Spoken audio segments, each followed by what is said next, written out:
Joe Tessitore and Jordan Rogers with you. Week 2 of the UFL. Louisville at Orlando. 2 of the 3 new franchises. Orlando looked good in week 1. The Louisville Kings with a tough late loss at home in week 1. And now they meet up here. Good matchup of quarterbacks former Kansas star Jason Bean up against Jack Plummer, who was very steady in week 1. For the Orlando Storm, Orlando won the toss. They elected to defer as Michael Lance will be kicking away, and Jayden Sheridan is hoping for a chance at the return, which he takes now across the 25, keeps his balance and scoots out near the 30-yard line. Sam Acho is our field level analyst with Louisville. So I'm actually in the huddle right now with Jason Bean, and he's getting ready to call the plays. So Jason, how does it feel coming out here for your second start? Blessed, man, I'm blessed. What emotions you got going on? An opportunity, obviously, with the Colts the last couple years, but now you're leading this team. Ready to play a football game. I love it. They said he was a man of few words. Locked in. I can't play quarterback, so let me run off this field real quick. So Sam Acho is with Louisville as our field level analyst. Tom Luganville will be with Orlando. Benny Snell, the former SEC star at Kentucky, is the running back for the Kings. And quickly getting into space to Caden Prather on first down. Yeah, here's a guy to watch for Louisville. Javonte Payton was just activated this week. He is a 4-3 type of guy that can stretch the field for the offense. And you mentioned Benny Snell, the prolific running back out of Kentucky. Spent a number of years in the NFL with the Steelers. And on the other side for Orlando, Chris Garrett, one of the best defensive ends in the UFL, and Nate Metters is a guy playing free safety back there. He's going to have to get his eyes on Bean. He'll be tested a lot tonight. 2nd and 4. Here's Bean as he slides down, and they're going to mark him down just shy of that 40-yard line, so it'll be 3rd and short.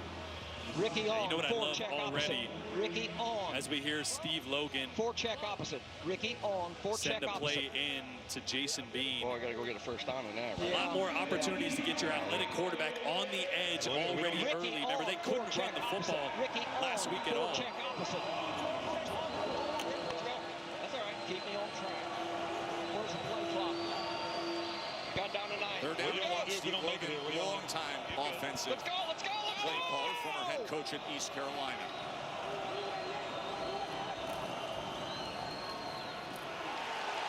Here's Snell struggling just to get to the line of scrimmage in that front for Orlando, doing a very nice job there defensively. That was Darian Butler with the tackle. And Isaiah Buggs shot through the A-gap right where Benny Snell wanted to go. And here's a big 4th down. Big call for Donnie Abraham. And now they are going to send out the punt team. They ran out Mac Brown a little late. Mac Brown, the former star punter at Ole Miss.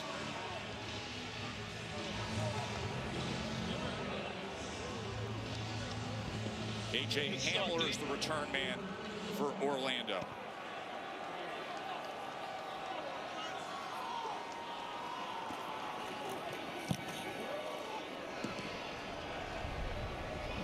Fair catch. Oh, he muffed it, but is able to secure it as he was backed up inside the 25-yard line. Tom Luganville is with Jack Plummer. Jack, what do we have dialed up here to kick this game off? Well, we haven't got the play in yet. Hold on. Okay.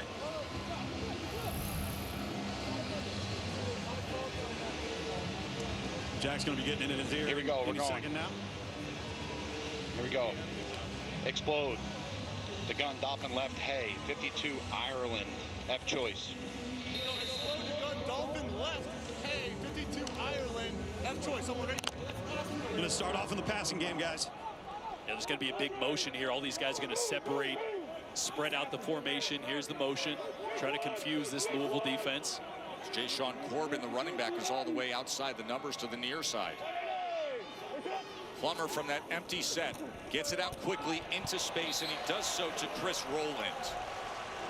Yeah, Chris Rowland, a UFL mainstay, one of those talented receivers. Another one is Elijah Badger, a guy that's new to the UFL, had a massive game last week at 127 yards, and Jay Sean Corbin has been one of the best running backs in the UFL the last 2 years. On the other side, though, Cameron Dantzler, former 3rd-round pick, a really talented corner. And Travis Bell, the nose tackle up front, was a monster last week as well. Those are 2 guys to keep an eye on for the Kings.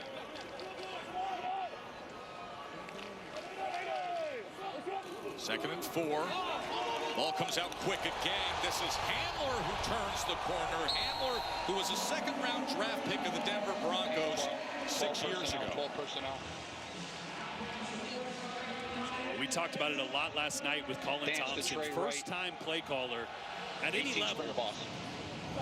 I thought he was fantastic last week. This is an offense that's going to give you a ton of different personnel groupings. 2 tight ends in the game right now. They're going to formation you to death. A lot of movement pre-snap. They throw a lot at you, and Jack Plummer handles it really well. Well, tight ends shift over to the right side. Corbin will run to that side, and he is dragged down from behind right near the line of scrimmage. That was Travis Bell with the tackle. Jamie Sharper is the defensive coordinator for Louisville. Linebacker coach last year with DC.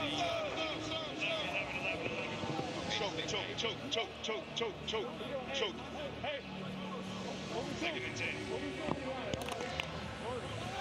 Not afraid to let his cornerbacks man up here. And it looks like they are going to play a little bit of man coverage on the outside.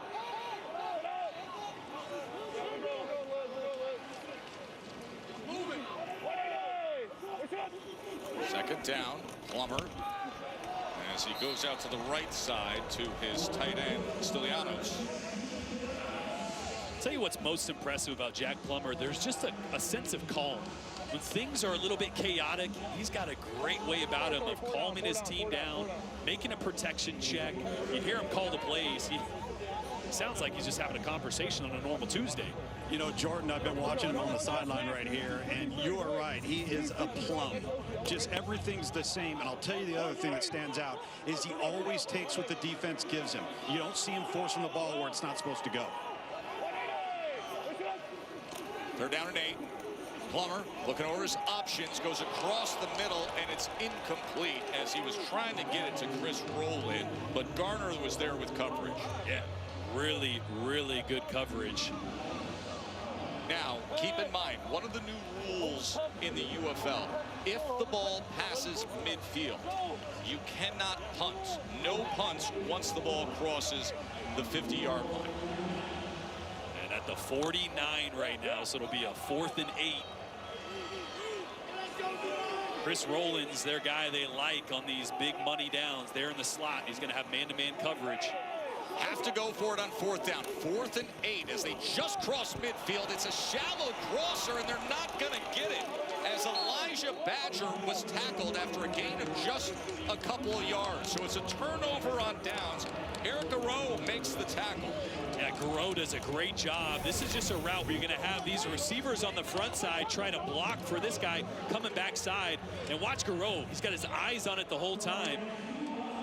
And just funnels Elijah Badger back inside, and Badger's the guy they want, right? He had that 90-yard catch and run last week, and this time the Kings have him all bottled up, and Jason Bean takes the field for his 2nd drive coming right up. No punting. You're with us here, UFL Week 2. Louisville is led by Chris Redman. Of course, Chris Redman, the head coach, best known as being a Louisville legend, as the former quarterback of the Cardinals. He's in the Louisville Cardinals Hall of Fame. Left there as the all-time passing leader. Went on to play 9 seasons in the NFL. Was part of the Ravens Super Bowl team. And now here as head coach. Turned to us the other day, Jordan, after his long pro career.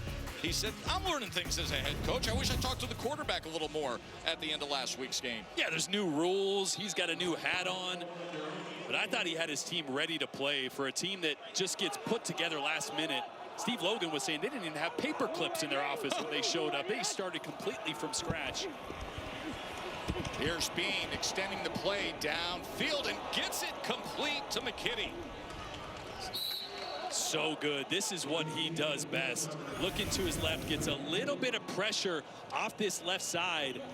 Nothing there, so extend with your legs. It can break down the defense like that. Did it a few times last week for Birmingham. This is Jason Bean at his best.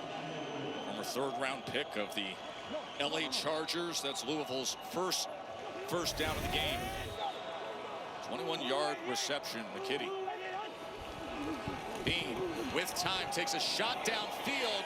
His receiver went down as it goes incomplete into the end zone. He was looking for Tarek Black. He was covered by Abraham. Yeah, it's a really good job by Abraham, actually, forcing Black to inside release there. That's why they kind of ran into each other. Black's trying to get back over the top. He was unable to do so, so really nowhere to throw the football. Great coverage from the former St. Louis product and son of Donnie Abraham, the defense coordinator. It's always good when your son's out there locking somebody down. Absolutely.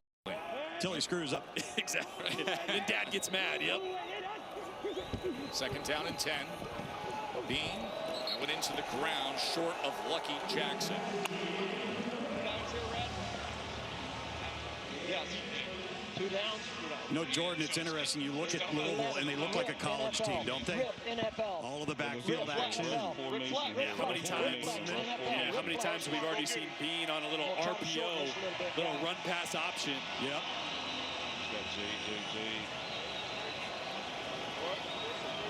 Got to protect here on 3rd and long. 3rd down and 10. They're going to keep it on the ground with Sheridan. And Sheridan gets a surge inside the 25-yard line. Love the play call there, because again, you have to go for it on 4th down. So you want to eat up, make that a little easier 4th down if you want to go for it. They got close. Instead, they're going to kick a field goal here. Steve Logan looking over his options.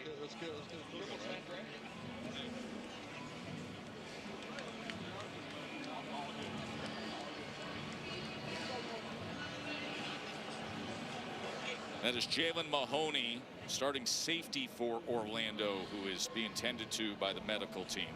Former Vanderbilt star, spent time with the 49ers and Jets on the practice squad as they're able to get him up. Good to see him running off the field. So after the big play to the tight end, this drive stalls out, and Tanner Brown will come on for the field goal attempt.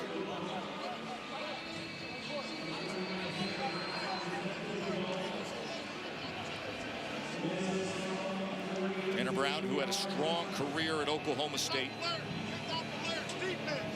2023, he was 3rd in all of FBS college football in field goal percentage. He was 22 of 23 that year.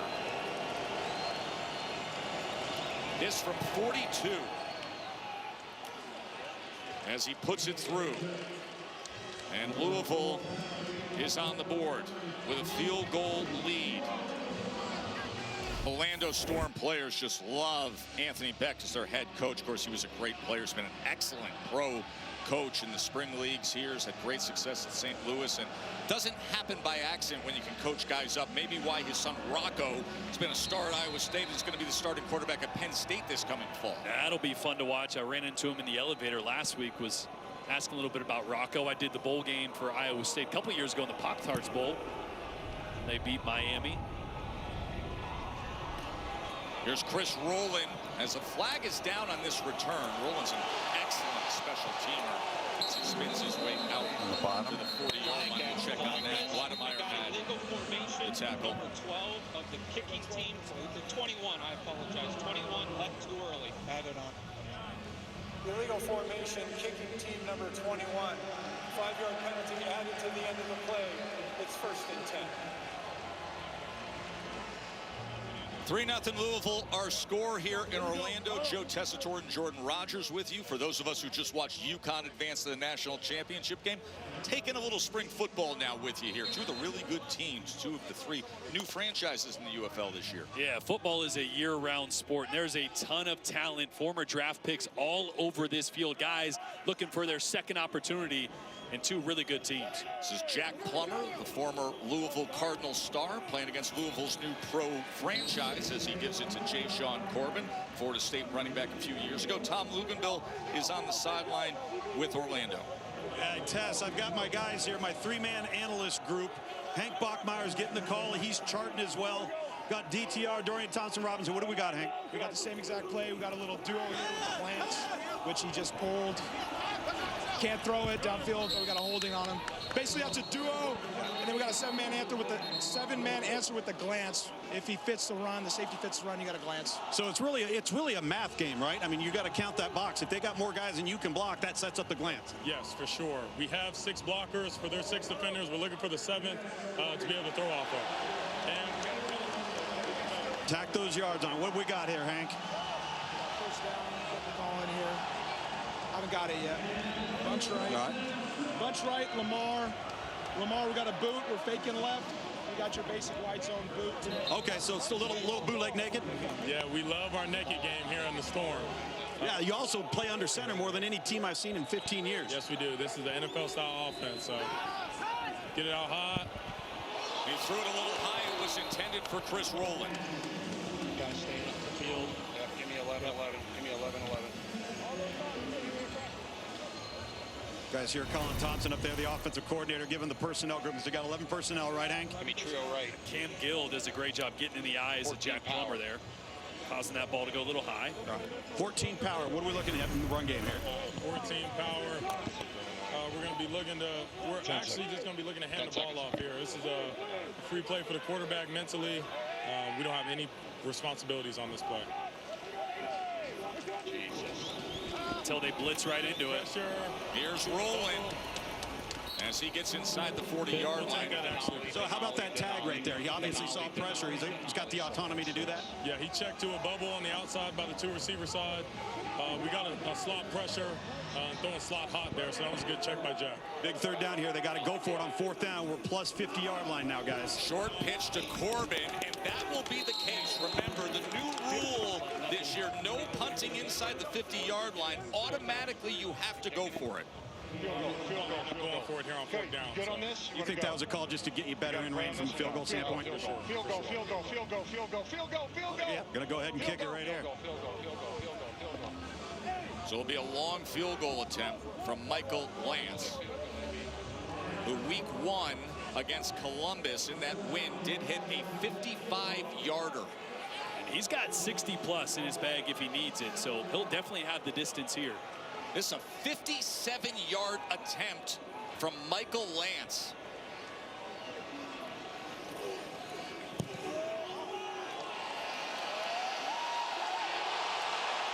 As he puts it through from 57.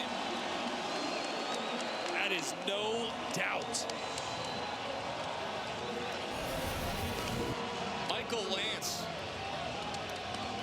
Little high snap there. Great job getting it down. And that one was a never doubter right into the storm surge. Good Look at that catch. had a lot of rotation on it and still had plenty on it. Look at the catch in the front row there by the kid. Oh, did we have a catch in the storm surge wall? What a weapon in this league. Obviously not a 60-yarder, but remember, if it was 60+ at any point, it's a 4-point play instead of 3. Which is really interesting because then the third down run, if it just comes up 3 yards short, actually costs you a point. Yep. Those 3 yards cost you a point because he would have had a 60-yarder. So Michael Lance is off to a sensational start. Had a 55-yarder to end the first half last week that broke a 6-6 tie. And now a 57-yarder to start the game today.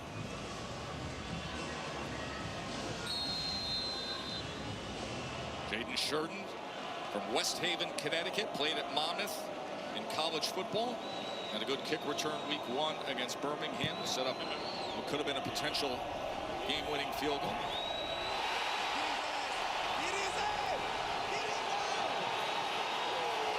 Good coverage that time at the 11-yard line. That was Deion Jennings there in kick coverage. Week 2 continues tomorrow at 6 Eastern on the NFL Network when the Birmingham Stallions take on the Houston Gamblers. Then it's the St. Louis Battlehawks and that passing attack of the Dallas Renegades. That wraps up week 2 with a Tuesday night game on FS1. So you got your spring pro football spread out. NFL Network tomorrow night and then Tuesday night on FS1. And we got a new quarterback in here, Chandler Rogers. This was predetermined. We talked to Chris Redmond before the game. He said Chandler's going to come in on the 3rd drive. Not anything against Jason Bean, but Chandler has earned the right to get in here and see what he can do.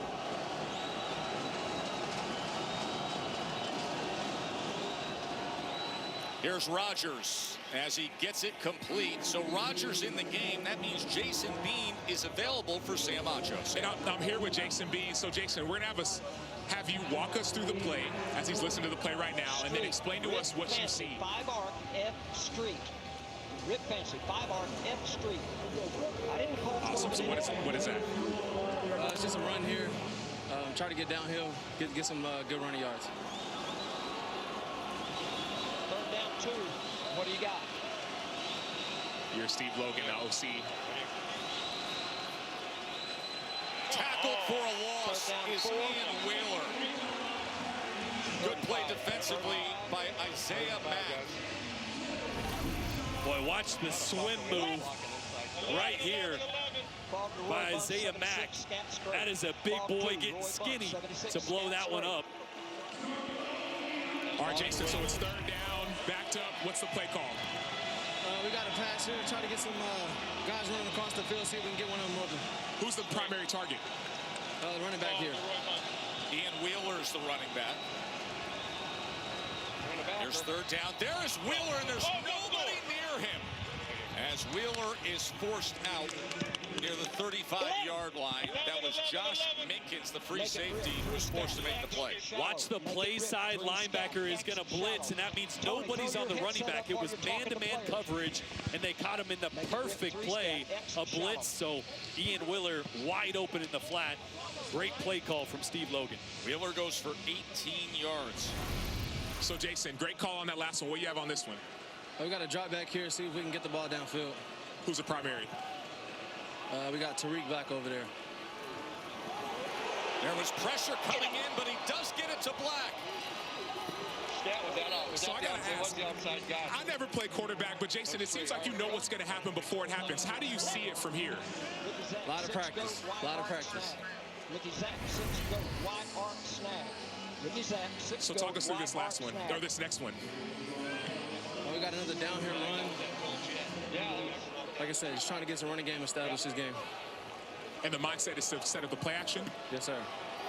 Tariq Black, the former Michigan Wolverine, Texas Longhorn, just went for 20 yards. Again, the pressure getting to Chandler Rogers. This was Keyshawn Banks, who had a sack on 4th down a week ago in the victory against Columbus. Keyshawn Banks is having a monster start to this year. Watch him off the edge. He's going running back first, readjusts last second to Chandler Rogers, who does a great job of just getting rid of it to avoid the sack. Remember, they're in 4-down territory here, so it's 2nd down, but no punting on this side of the 50 and a really long field goal from where they're at, so they got to pick up a few yards here on 2nd. Sounds like Reno. What you got on Reno? That's another mesh concept. 2nd down and 10. Rogers over the middle, and he hooks up with his tight end, McKinney. McKinney with 2 big receptions in this first half. Boy, watch the composure from a guy who has not played any real football since college. Looking to his left, steps up, finds McKinney right over the middle of the field. Little OTV set down in the void and put it right on him. Chandler Rogers, as Steve Logan kind of compared him to Brock Purdy, said, look, the intangibles aren't going to wow you, but he makes plays right. The ball goes where it should accurately, and that's the best testament you can get from your offensive coordinator. Here's Wheeler keeping his balance before he is finally taken down at the 24-yard line. So Chandler Rogers now in at quarterback for Louisville. Played for 5 college football teams over 5 years, finished up at Cal. So now went from backed up now to the high red zone. Now we're listening for the play. What we have on this one, Jason? Get it. He's working on getting the play. Jason Bean, who was the starting quarterback earlier tonight. Chandler Rogers now, who was told he would get a series at least, has come in, and this Kings team is driving. I got a shot on this. 2nd and 7. Rogers inside the 10, but it was short of Lucky Jackson. He flipped the protection. There was a under. Ball to Ricky Bunch. 11. Ball to Ricky Bunch. 2 scat, go. Z shallow. Ball to Ricky Bunch. 2 scat, go. Z shallow. So 3rd down, you've heard the call. What's the primary? We got a go concept here with the tight end and outside receiver. Try to see if we can get a shot to the end zone. Who would that be going to? Over here is Zach. 84. 3rd down and 7.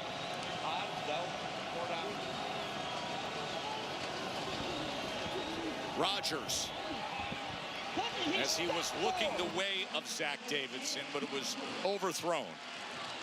Oh, and a miscommunication there on coverage. That route's going to adjust. You can see Chandler Rogers going, that one's on me. And you got a guy over the top. You're going to sit it right down. He should put that right on his chest. Threw that one over the top and set up a field goal attempt again here on 4th down.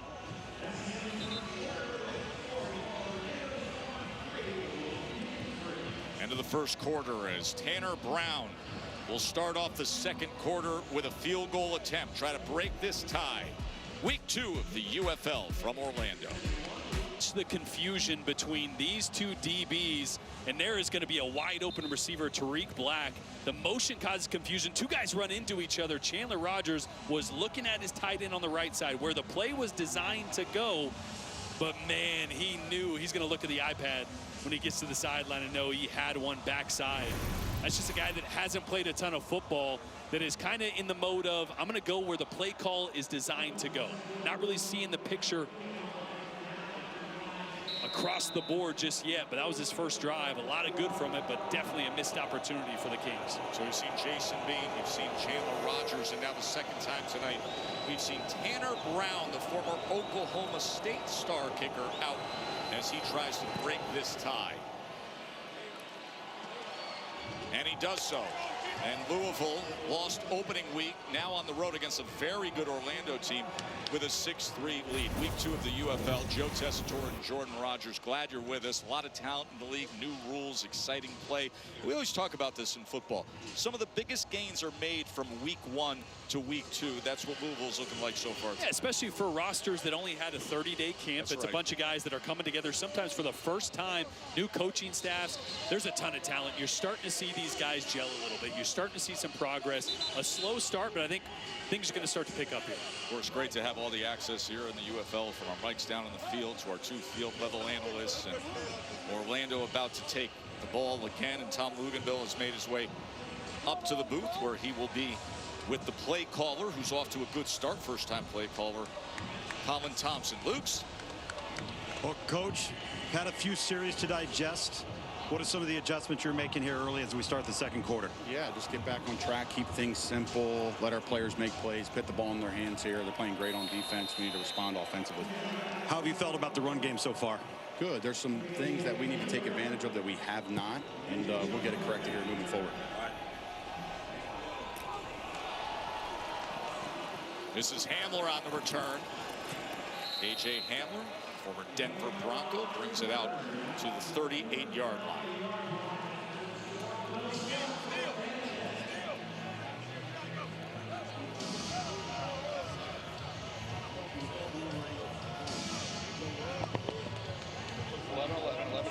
Sack, dual right close, 22 Willie Sig, under center. All right, 22 Willie Sig under center. What are you looking for here? Yeah, we're just trying to get our offensive line, get some push off the ball. They're jumping the cadence a little bit. Our backs love it.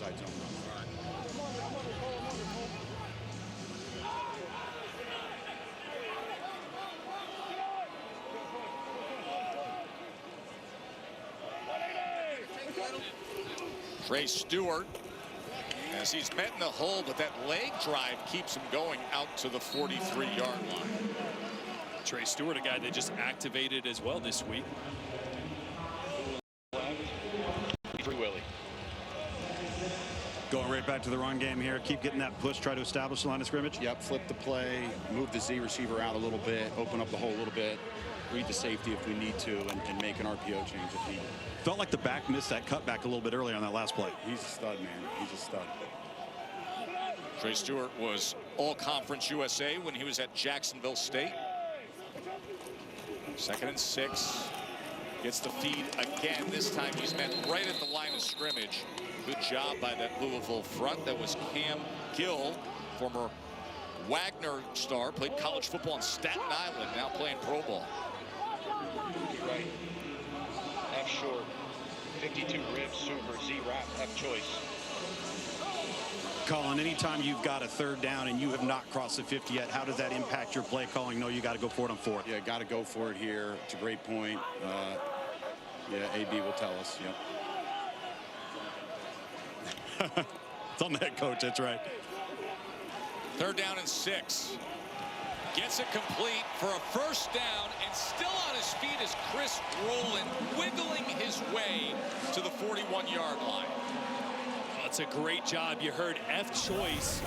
Chris Rowland's the F there. He can go any way he wants. The DB jumps outside. Great job setting him up so he takes the inside. That's Plummer's read the whole way, and a veteran wide receiver. That's the guy you dial it up to more often than not on third down. You give him the option to go inside, outside, and he picks right. First third down conversion of back to the run game here. Orlando.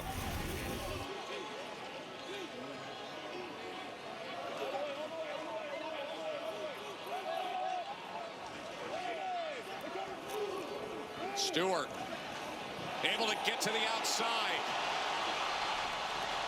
And Trey Stewart taking advantage of that left side of the offensive line with a chunk play. Boy, we talked about the tight ends. Watch them just cave this down on the left side. Trey Stewart then one-on-one beats the DB with speed on the outside. That is what is so difficult about this Orlando team. They can get big with their tight ends and maul you up front. 20-yard run by Stewart there. This time they're able to corral him after a minimal gain. The plays after the Seahawks. 11-11. Get the ball in Roseanne. Here we go. Gun. Trio right, F orbit, 14 Uno, F bubble. All right, what are we looking for here, Coach? Just a little RPO here to keep us on track with the run game. Out of the gun, man. You guys are an under center team. Yeah, a little bit of everything.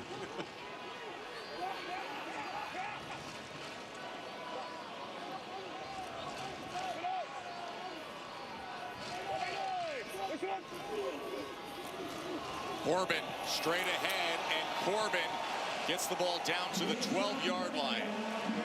Close to that line to gain, a third and short. Boy, watch Cole Snyder, the center. He's uncovered. He's going to work right up to the linebacker. And watch this hole open up for Corbin right in the middle.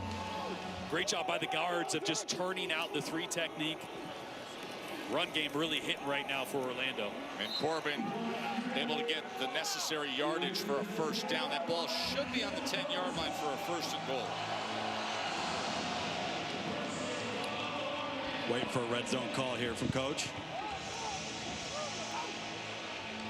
Here we go, dip left, 18 Wanda, F Delta. What do you like here? Tired him out up front, try to go jet sweep. Get him on the perimeter. Yep. Well, typically it's been Chris Rowland when they call the jet sweep. We'll see if they stick with that on first and goal. As Rowland takes the ball to the 5-yard line. When's the last time you saw a jet sweep handoff from under center? See that in the gun now all the time, right? But Luke's mentioned it earlier. It's a team that is really old school NFL from a standpoint of being under center a ton. What do you got? Give me the call. Inside zone with an RPO. All right. The numbers in the box determine the RPO? Yep, and what type of access we'll have out here. Press man, what they're going to play. It's a good look for the run. Unless this guy blitzes, could have the RPO. Tackled for a loss as Corbin is taken down by Cam Gill. Boy, watch Gill work from the outside. He's at about a 6 technique, and he comes nice through the B gap here. It's a great job of reading this, and he has such a good jump.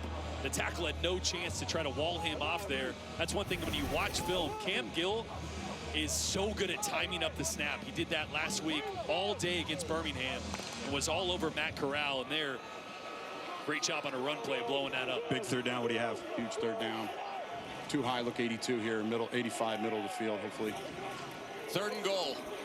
Plummer trying to extend the play. A flag is down as he just had to get the ball to Jay Sean Corbin. Looks like it. A face mask number 77 of the offense. So they're going to decline to go to fourth down. They're going to decline 77 face mask. The option. Jason Ivey working on Cam Gill. Personal foul. Face mask offense number 77. The penalties decline. It's fourth down. And once again, that's Cam Gill getting a great jump right there. So the left tackle is playing catch him. And he's got to use his hands there to try to hook him. It's a great stand by this Louisville Kings defense. after a really good drive from Orlando. The run game was hitting, but in the end, Jamie Sharper's defense comes through when it counts in the red zone. So Michael Lance on for the 26-yard field goal attempt to try to tie this game.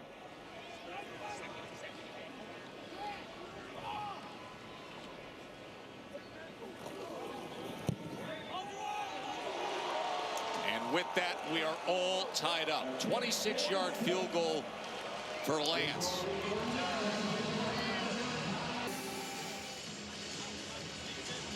Orlando Storm players made time this week to serve the local community, helping out the Heart of Florida United Way. We celebrate them for doing that. Oh, some baby blankets. Once you find a good baby blanket, you got to hold on to it. I know that. You would know that very well. Got a 3-month-old. Congratulations to you and Joel. Here's Sheridan on the return. Good coverage, wraps him up at the 22-yard line. Now, tomorrow on ABC, it is the national championship game. Women's college basketball, 3:30 Eastern from Phoenix. The 1 seeds advancing. South Carolina, UCLA. History on the line. Coverage starts at 2:30 on ABC tomorrow afternoon. A little bit of a buzz last night with Dawn Snell. Was there? Yeah. Just a little bit. You know, we got WrestleMania coming up on ESPN. We could do like a mixed tag team and get them a couple of partners. Don and Gino, yeah.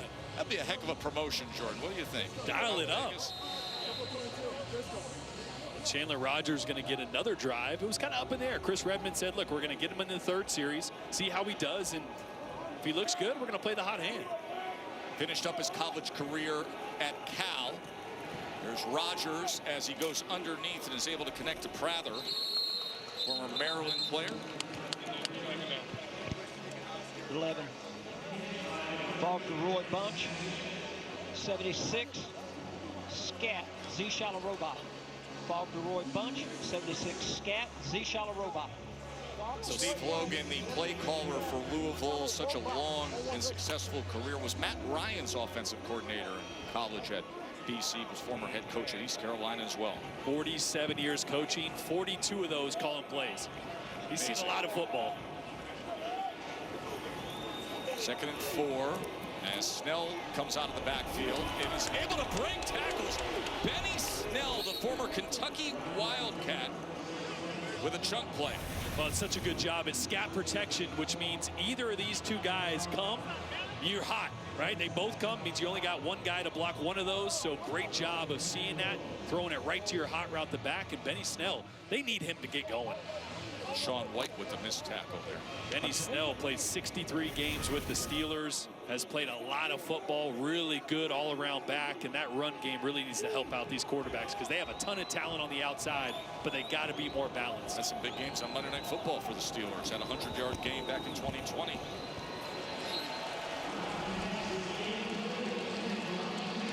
Orlando's just lighting them up right now. Donnie Abraham is bringing blitz after blitz, testing this young quarterback.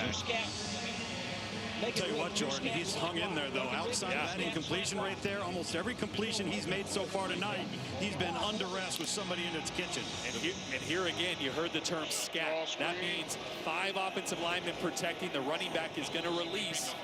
So be ready for pressure again. If someone comes, then Rogers is going to be hot. Keep in mind the ball has crossed the 50-yard line. You know, once that happens, there's no punting, no matter where the ball is then placed. As Rogers survives it and scrambles for a good gainer and a 1st down. Initial pressure came from Chris Garrett. What I say, only 5 blockers, so if someone comes off the edge and they're going to come right here, you're hot, and it's a really good job of climbing and replacing. Nobody now over there. Rogers makes 2 guys miss somehow, uses his athleticism to escape right into the void of that nickel or safety coming off the edge. Really good job. That's Steve Logan said, look, he just makes plays work. And it's not always how you draw it up, but things just work with Chandler Rogers, and that was an example of it right there. 13-yard scramble by Chandler Rogers. Here's Snell again. And he patiently took his time and then lowered that shoulder at the 30-yard line and gave a little for a gain of 8.5. 5'10", 225, and Benny Snell put his shoulder down. I'm going to take the over on the 225. Oh, yeah. Yeah, he's thick in a good way. Watch this. Right shoulder, they call this same foot, same shoulder. Right foot's going to hit down, and boom! Come on, kid, get your weight up. That was a Vandy guy, though. Now I feel kind of bad. Jalen Mahoney there trying to get a hit on Benny Snell. 2nd and 2. Snell again, and this time he's wrestled at the line of scrimmage. Well, you mentioned the success that he has. Was drafted by the Steelers in the 4th round, and there was something about when he played on Monday Night Football that he was at his best. Week 1 against the Giants in 2020, got the start, ran for 113 yards. The Steelers won by 10. We mentioned what he did in Week 15 against Cincinnati, went for 107 yards and a touchdown as well, but that was his breakout moment against the Giants on Monday Night Football. You can even see in the highlights there the speed, but also always looking for somebody to run over when he gets an opportunity. 3rd down and 2. Rodgers back to pass. Shallow cross is complete. It's Bell. Carter Bell with the reception to move the chains for Louisville. Boy, once again, pressure's going to come. Where's your answer? Where's your fast answer slot on a slant? Carter Bell, a guy that played a ton of football in college. 58 games at South Dakota. Great sure-handed receiver, and a great answer again from Chandler Rodgers to yet another blitz from Donnie Abraham in this Orlando defense. Couple good-looking series by Chandler Rodgers.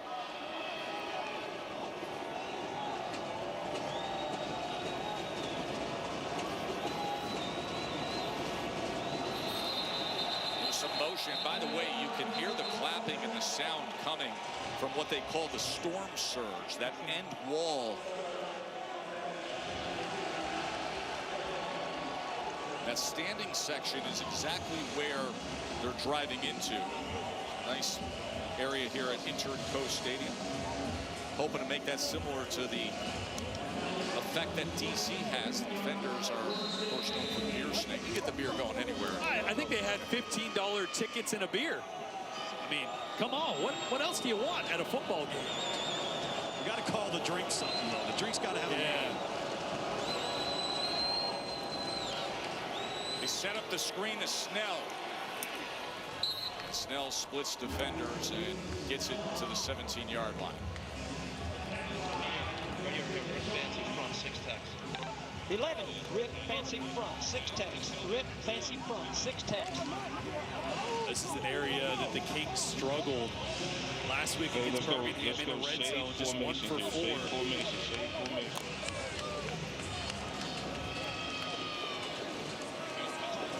But again, riding the hot hand at Chandler Rodgers right now. 2nd and 9, Snell. That never had a chance. Good job by the defensive line to disrupt things. That was Keyshawn Banks again. Yeah, Banks on the edge. Just that's what you call setting an edge. Not allowing Jalen Weidemeyer, the big tight end there, to get any push and nowhere to go for Benny Snell.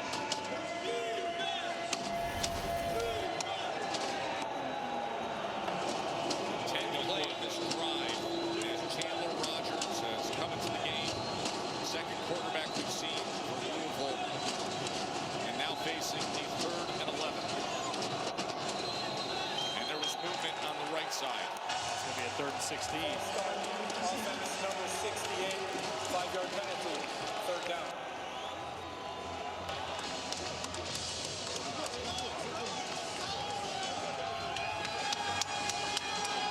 That is the storm surge. So I'm here in the storm surge. What's your name, man? Troy. Troy, why are you here today? I love the storm. You love the storm. What does it feel like to be in the storm surge? Feels like a crazy experience, man. I love it. Tell me how much noise y'all are making over here. Who are you with? What's up?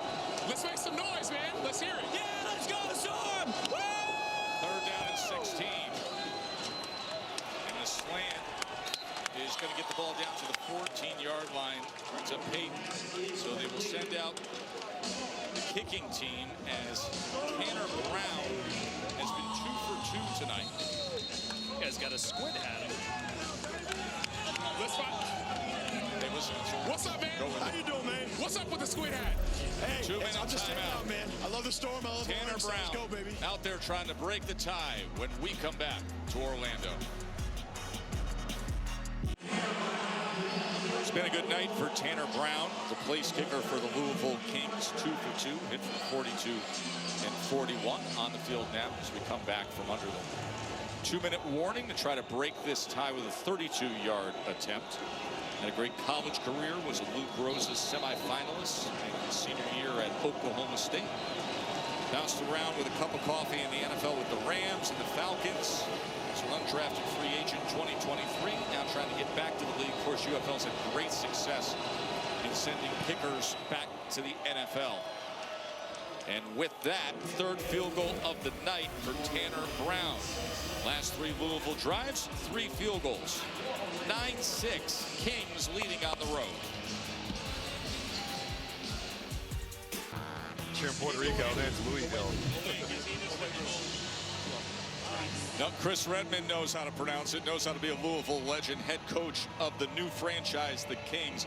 Chris, you told us this week, listen, Chandler Rogers is going to get a series or 2. 9-13, 116 yards. You guys have a 3-point lead right now. Size it up. I wish I could tell you it surprised me. He does it every day in practice. He's a very smart kid, and he just makes a lot of great decisions on the field, and it's showing up in the game as well. Coach, obviously the plan to let Chandler keep rolling.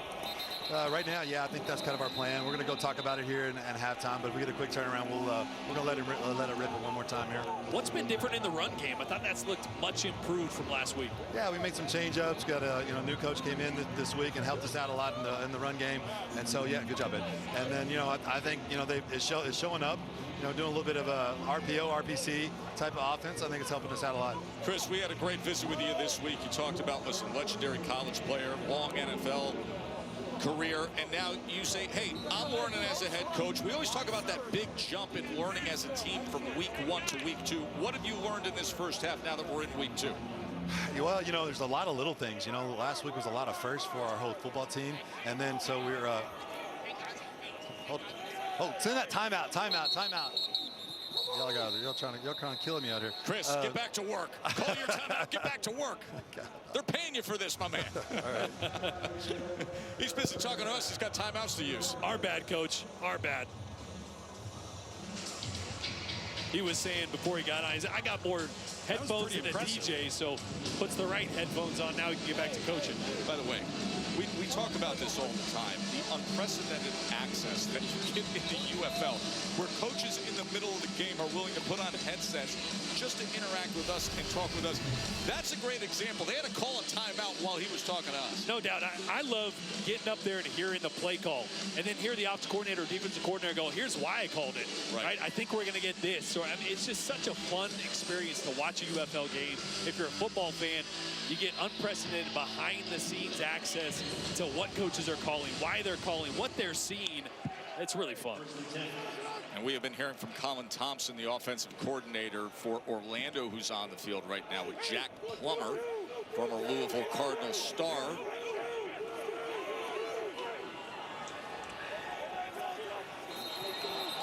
That left side, saw the big surge coming from Cam Gill in the pass rush.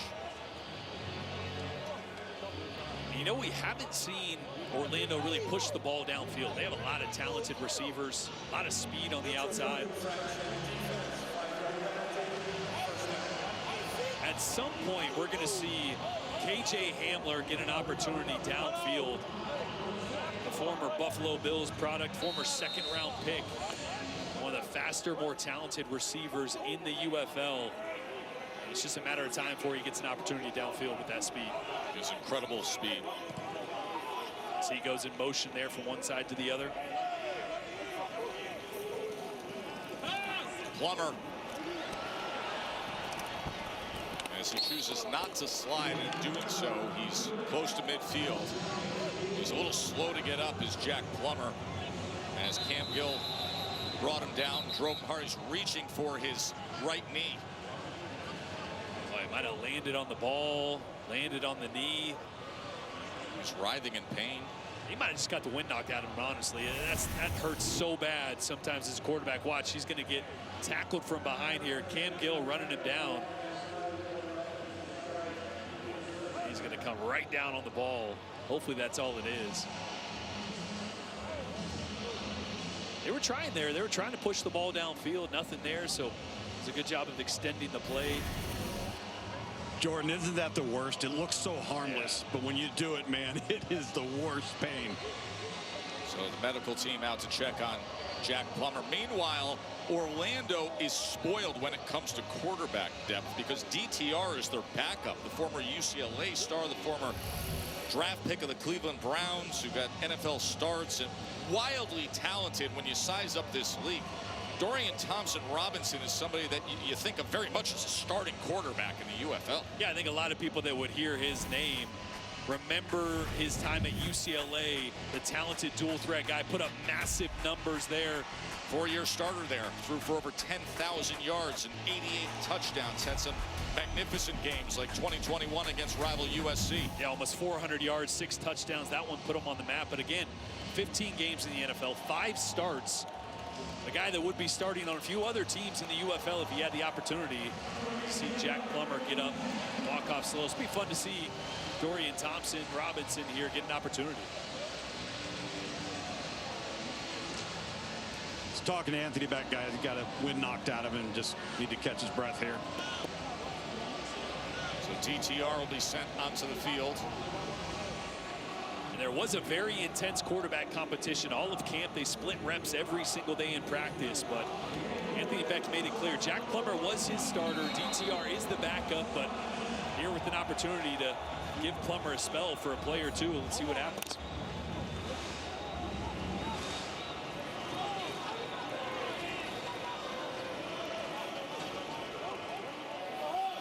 Second down and 1.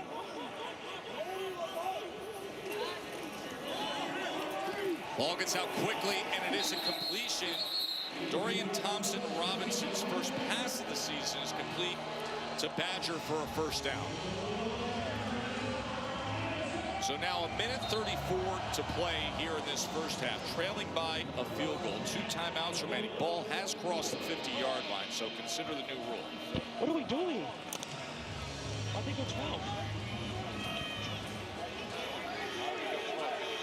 Some confusion here. The wrong personnel group. Here's DTR. Again gets it complete. Again it's Badger. And Badger, who's very crafty in the open field, will have another first down. So 2 for 2 is Dorian Thompson-Robinson. What an addition Elijah Badger was. I mentioned it earlier, 127 yards last year, about 85 or 90 on that one play, long catch and run. And they're just giving him a lot of cushion. He's a 4-4 guy. So they're giving him space at the line of scrimmage, and Dorian Thompson playing like a veteran, just taking the open space when it's there.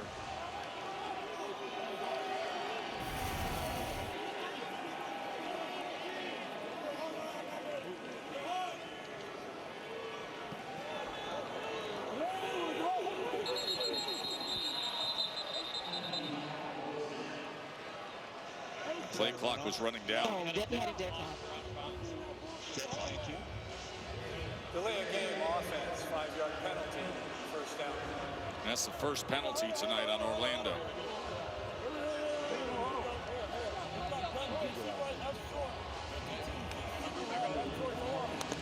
So 50 seconds, 2 timeouts. I was going to say that ran a little longer than it should, so they got that minute back.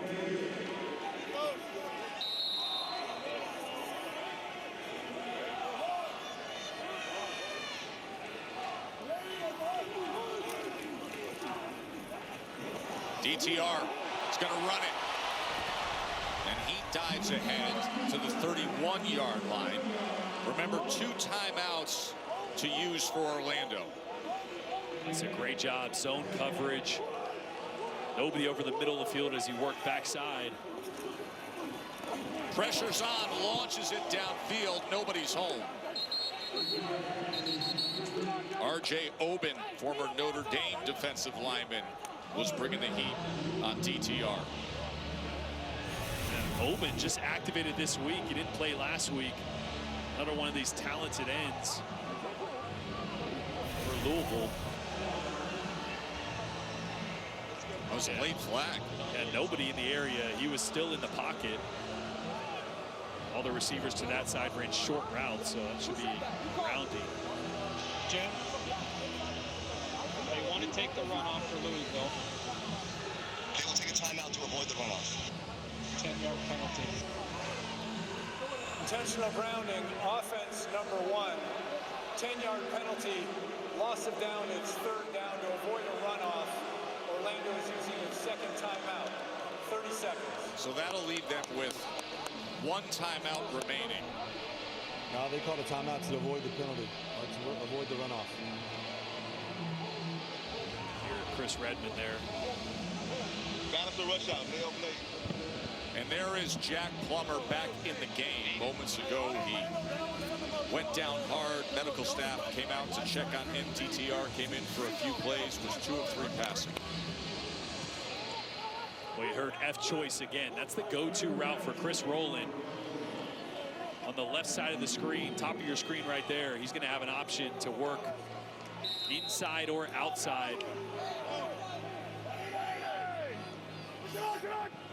This is 3rd and 19 after the penalty. Plummer gets it complete to Hamler. Hamler's looking for blocks and finds them. Touchdown, Orlando! An outrageous 41-yard touchdown. It was 3rd and 19. Plummer and Hamler make magic. And there's the speed I was talking about. That's the reason he was a top draft pick.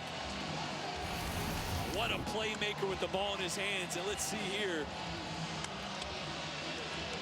Keeps his feet in bounds. What balance. Dives for it. What a play by KJ Hamler. Watch these last 4 strides, both keeping his feet in bounds, utilizing his hands, and then diving into the end zone for a 41-yard touchdown just before halftime. And you know what's interesting about that play is I think Jack Plummer thought he had a free play. It looked like there was an offsides, so he's looking for a guy deep. KJ Hamler's going to be running a deep corner route on the right side, but does a great job with defenders over the top and just coming back to Jack Plummer, and he finds it.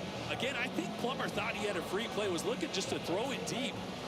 KJ Hamler did a great job of adjusting that route, coming back to his quarterback.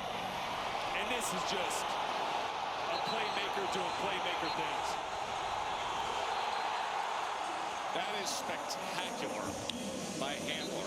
By the way, Michael Lance missed the extra point. Luke's is with KJ Hamler. Well, KJ, what was the original route right there? Then you saw your quarterback have to flush the pocket, and you make the adjustment. Walk us through the play. I had a sail route, and I just kind of felt the zone, and just being a ball player, Plum put it where it needed to be, and the rest is history. Came back to the football, caught the football, then cut back against the grain. You knew you'd win that foot race, didn't you? Absolutely. Absolutely. Nice job, man. Thank you. Appreciate you. He's a great player at Penn State. He's a 2nd-round pick in the NFL draft, 46th overall draft pick into the NFL 6 years ago this spring. He's still showing that incredible speed and body control, and is now a pro in the UFL. Sheridan on the return. Jaden Sheridan is forced out with 17 seconds remaining.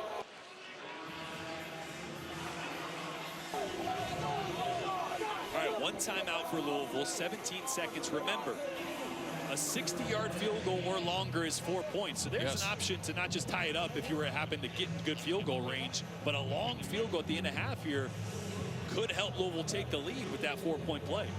Tanner Brown is 3 for 3 on field goals. Jason Brown back in the game here to run this very much abbreviated 2-minute drill. Jason Bean started the game, was 2 for 4, and then Rogers came in, but they're just going to exhaust this first half. What an incredible finish to the first half by the Orlando offense. As Plummer was knocked out of the game for a few plays, DTR came in, but then Hamler was the star. Luke's? Well, Coach, an up and down first half, you're able to move the football, convert third downs, but until you get that touchdown, there are struggles in the end zone or in the red zone. How do you improve that? Well, we got to get off the field on defense. I mean, we're way too many snaps per series. I think they've scored pretty much every series they've had a ball, at least a field goal.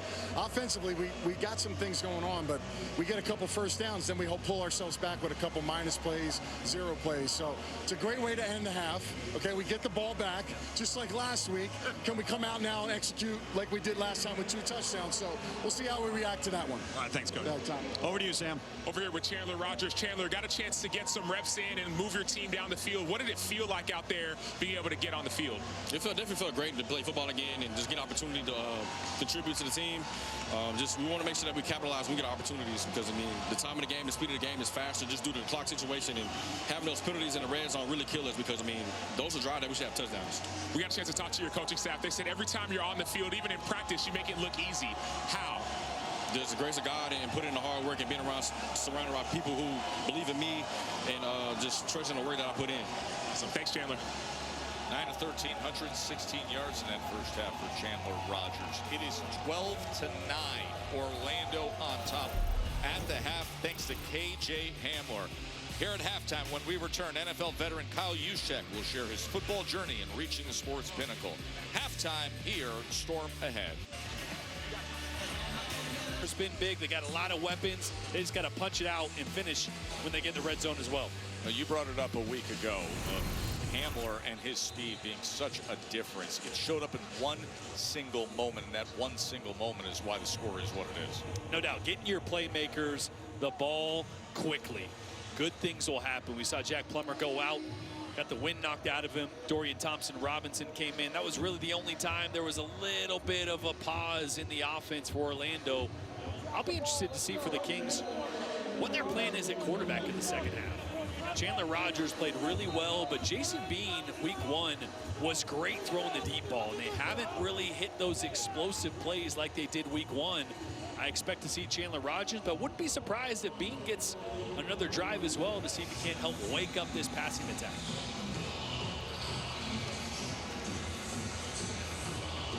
Well, 4 quarterbacks saw playing time. Jack Plummer went out for a few plays since he was banged up, so DTR came in. Chandler Rogers, we knew he was going to get a series or 2. Looked good when he did. Joe Jordan in the booth with you. Sam with Louisville as the field level analyst. Lou's with Orlando. A good night here in Orlando. Back-to-back primetime games under the lights for the Orlando Storm to start as a franchise, and then they'll be on the road back-to-back here against Louisville. They'll be at Louisville for week 3. A good return by Jay Sean Corbin as he keeps his footing out past the 35 to the 37. There is Jack Plummer, starting quarterback for the Storm. A great job being surgical once again. 17 of 22 last week, 8 of 10 in that first half. You got anything? Yeah, we got jet sweep. All right. Hear that jet sweep coming up, guys.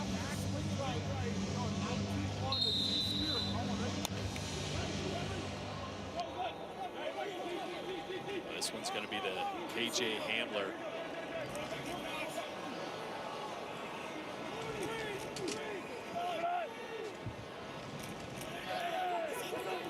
And there is Hamler, and it was well read. That was defensed perfectly that time by Travis Bell. Boy, Bell diagnoses this so quickly, and watch him jump through the B gap to cut this off. That is a big man, 6 foot 310, but look at him with the sweet feet. Great job by Bell. He actually had 9 tackles, 1 TFL last week. Led the team. You don't often see the nose tackle lead the team in tackles. Former Chicago Bears draft pick, but to see a 300-plus guy make a play against maybe the fastest guy in the game. 2nd and 15. And Roland is backed up. Oh, and somehow, just to gain any yardage was impressive there by Chris Roland as Ellis finally makes the tackle. Yeah, because Jalen Allen blew that one up. Almost had him for a TFL here. Great diagnosis by the defensive end there. See him. Oh, just almost get rolling. What great balance. I mean, not a big guy, 5'8", 180 pounds, but Tough one to bring down. Only have 10 out there. Wrong. We're good, we're good.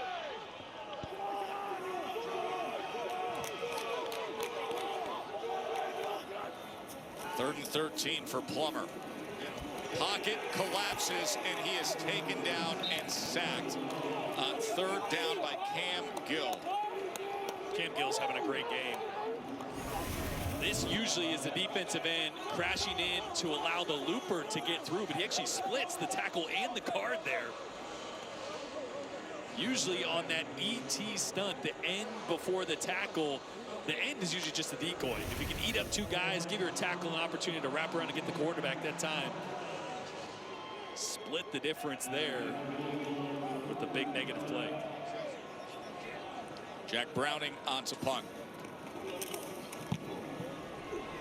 As he skies this thing into the night here in Orlando. Carter Bell on the return as he's pushed out near the 22-yard line.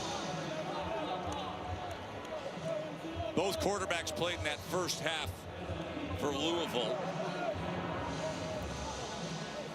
It's going to be Jason Bean getting the first drive here. Just 2 for 4 in that first half. Didn't have a big opportunity to get things going. Did a great job using his legs, getting outside the pocket a few times. So Jason Bean to start this second half for Louisville. Trailing by 3. Unbelievable Hamler touchdown just before halftime. Bean. Pocket collapsing, and he is taken down by Keyshawn Banks, who has had a strong start to his season. Keyshawn Banks working on left tackle. Leroy Watson. Watch the initial contact, and then he just wins with speed. Great job of knocking the hands off of the left tackle. Let me get that off the screen for you there. And that makes for a very happy head coach, Anthony Beck. There are few owners in all of sports that are more involved and active than UFL co-owner Mike Raboli. He's hanging out with Coach Beck right now on the sideline. They're both on headsets. Where's he at? Listen in to Rapoli and Beck. Where's he at? I'm calling the defense. What do you got? 2nd and 16. That's it. Go ahead, Rapoli. Call the defense. I just called the last 2 plays. We had -6, and we just had a ball thrown away. Trying to help Anthony a little bit here with the offense and the defense. Well, yeah, great situation right now. We're in 3rd and 16. Obviously, you know, we're going to have guys back playing space. We got to tackle. If they go underneath, we got to make sure we see what's in front of us, make the tackle, and get off the ball here. So what's the call, Rapoli? He's going to play a little defensive prevent. There we go. 3rd down and 16. I'd be blitzing everybody. Yes, that is your personality. Personality and business acumen. Send 9. 3rd and 16. Here's Bean. Has to check it down. It's incomplete. Beautiful call. Good. Good job. Let's go. I'm going to help him on this drive. We need touchdowns. Hey, Mike, by the way, how about that touchdown by Hamler just before halftime? Unbelievable. I mean, great play. What is it, 49-yard touchdown? You know, the weapons are here. We got to get the ball in the end zone. Yeah, you know, it wasn't really even a play. It was all Hamler. He caught the ball and just made somebody miss all the way across the field. He did that last week. I was just telling my coordinator, I was like, hey, you know what? Let's just get the guy the football and let him make a play. So we'll see if we can do that here in this series. See if KJ Hamler gets an opportunity on this punt return here.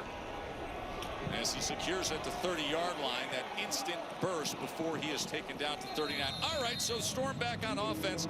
Beck and Rapoli, do your magic. What are you going to do here, Anthony? Well, I got my headphones to hear you, so I got to see what I got going on. I got 2 headphones going here. You're making me earn my paycheck right now. Well, if you get a touchdown, you get your paycheck. I love that. What would you do? Rapoli, what would you do here? Oh, we're throwing. Throw it deep. Oh, no, Throw we're throwing. it deep.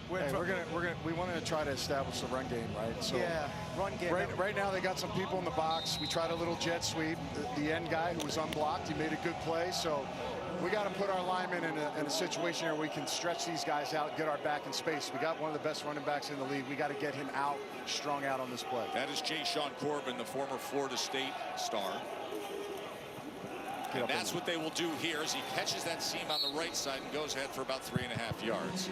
Mike Rapoli, the UFL co-owner, Anthony Beck, longtime successful coach here in the league. We're listening into them.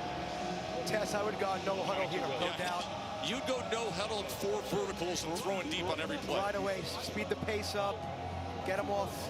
Yeah, we'd love to speed up the pace. If we can get a first down, Mike, that's what we'd like to do. Well, I mean, that's what you get paid for, exactly. Right? I mean,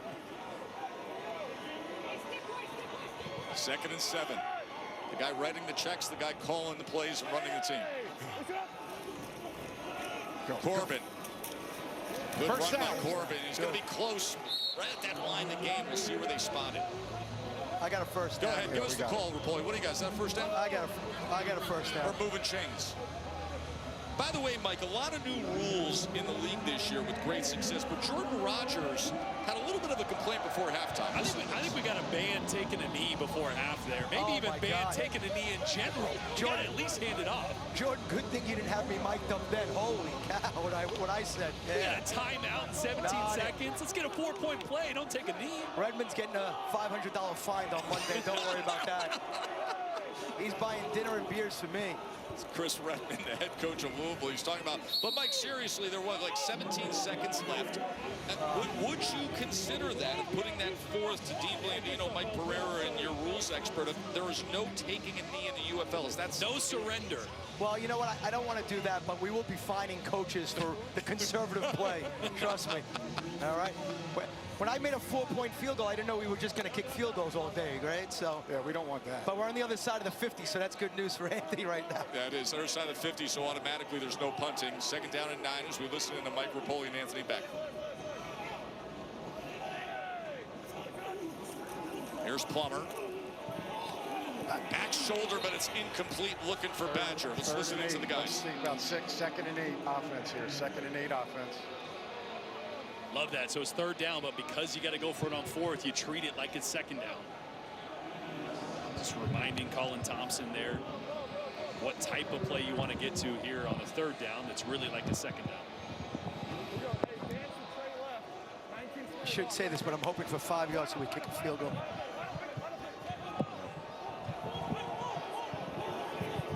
Well, we got to go for it, Mike. It's if we well, you get a 4-point field goal opportunity here. But we got to go for it now. Yeah. 67-yarder should be 5 points. Yes. What? Hey, Mike, why not? Yeah, you know, he kicked the 57-yarder. That would have been good from 63, but he did. We were mentioning that earlier. So, but this is the part, Jordan and Tess, that I like, is like, instead of punting it now down to the 2-yard line, here we go. You got to go for it. 4th and 10. Automatic, no punting. One of the new rules that Mike Rapoli in this league has been putting forth, fan-friendly, and see if it pays off here. 4th down and 8. Whoa! Hey, you might get a... Now you got a 62-yarder. The defense thought the offense flinched, but I'm not sure they're going to call that. They might just call that on the defense. I'm talking it over right now. Anthony's looking for the kicker, so if it's on them, he's thinking about it. You may have another 4-pointer.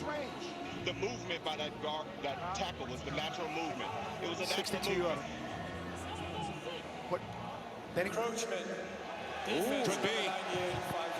Yeah, we still got to go. 62, We still have to go for it, Mike. We still have to go for it. Oh my God! I got the kicker right next to me. You had we got to know the rules, right? That's what we got. We got to know the rules. No. You can kick it. It's a 62-yarder, Anthony. This is not a 60. This is far. I mean, that's a lot. 61 and a half. We only got 3 yards. We got plays for this. Just got to execute it here. Someone's got to tell Anthony this is a 61-yarder. You own the league, Rapoli. You can tell him. I know. He lives in Tampa. I live in Orlando. We get along good. That's why we're hanging out here. 4th and 3. No 4 points. Yes, you know how much I love marketing, man. I had my marketing team. I mean, I spent more time on uniforms than I did on vitamin water, body armor, and Noble the last all of August to get this. So it's uniforms look great. Here's your 4th down and 8. Plummer. Shallow cross, and they're going to pick it up. A flag is down late. Back where he threw it as he gets it complete to Trey Stewart. So we're going to check on the penalty. Come on. 68. You should hear Coach Beck. Face mask. face mask. Yep. Pulled his helmet off. 50 previous, yep. 68. Personal foul. Face mask, offense number 68. 15-yard penalty. Still 4th down. Well, watch the left tackle here. He's just going to grab the helmet and rip it right off of Daniel Griesiak. Puts it off the side. They're going to call that one every time, even in the UFL. Now, Mike, Anthony, you know this. This is what you got. You still can't punt. Still can't punt. Because the ball crossed the 50. You got it. This is massive. So this is where the rule becomes incredible because of all the risk. And can they go underneath and they go with the hook on the lateral. Trey Stewart is trying to split defenders, and at least he makes up some of it, but that is a turnover on downs. Mike, that makes the game more exciting. Different strategy. And they couldn't come up with it. Man, great uniforms. Rapoli was right. All these uniforms are fire. Makes you think of Jim Kelly. It does make you think of Jim Kelly. All his success there before going off to the Buffalo Bills. Jason Bean back in the game.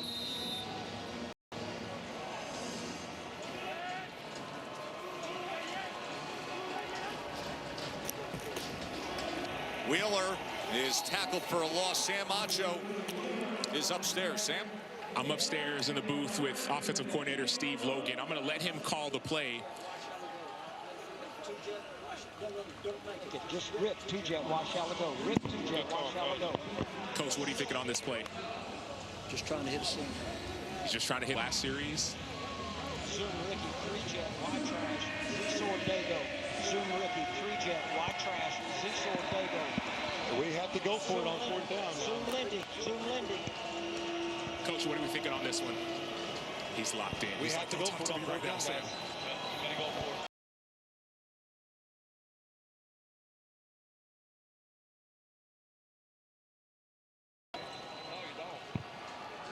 I think there may have been a little confusion as to the circumstances of where the ball was placed. Had it crossed the 50 or not? You heard the coaches talking. So King's the official sports betting partner of the UFL. New customers bet $5, get $200 in bonus bets instantly. Download the app and use promo code UFL when you sign up. 3rd down and 12 after the timeout. And remember, this gets real tricky right here. If you gain 1 yard, you have to go for it on 4th. They're just on the other side of the 50. So in their mind, they're thinking 2 plays here.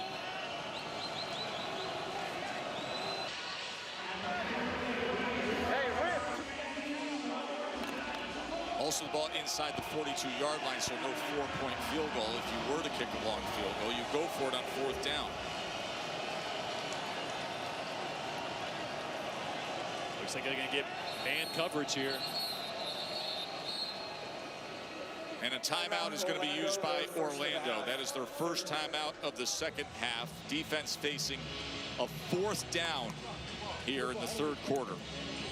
This is so good. I love this rule because we have just created so much drama and intrigue in an area of the field where normally you'd be like, okay, if they don't pick it up here, if it's too long for a field goal, they'll take a delay game and they'll punt it and play the field position battle. Now, you can't do that anymore.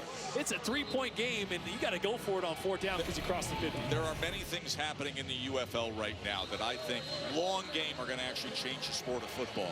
This could be one of them in some level of football here that people realize all of a sudden the middle of the field is not just disposable throwaway football that doesn't come with risk and it becomes a punting game. It's urgent football. Yeah, we saw Orlando have a penalty and have to go for it on their own 30. So much better situation. 1. Here's your 4th down. And it's incomplete. Bean couldn't connect. It is incomplete.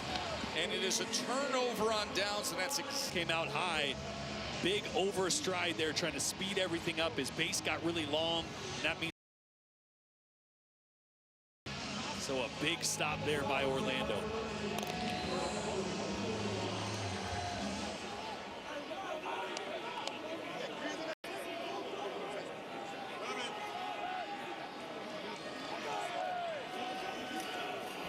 Play action.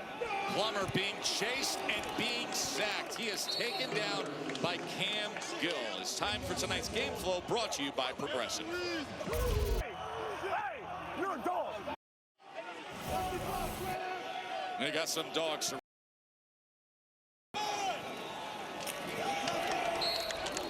Trey Stewart is upended right near the 35-yard line. We haven't said his name a ton tonight, but Cameron Dantzler, one of the best corners in the entire UFL, the former third-round pick. Last week, he shut down one of the best receivers in the UFL for Birmingham, Dion Kane.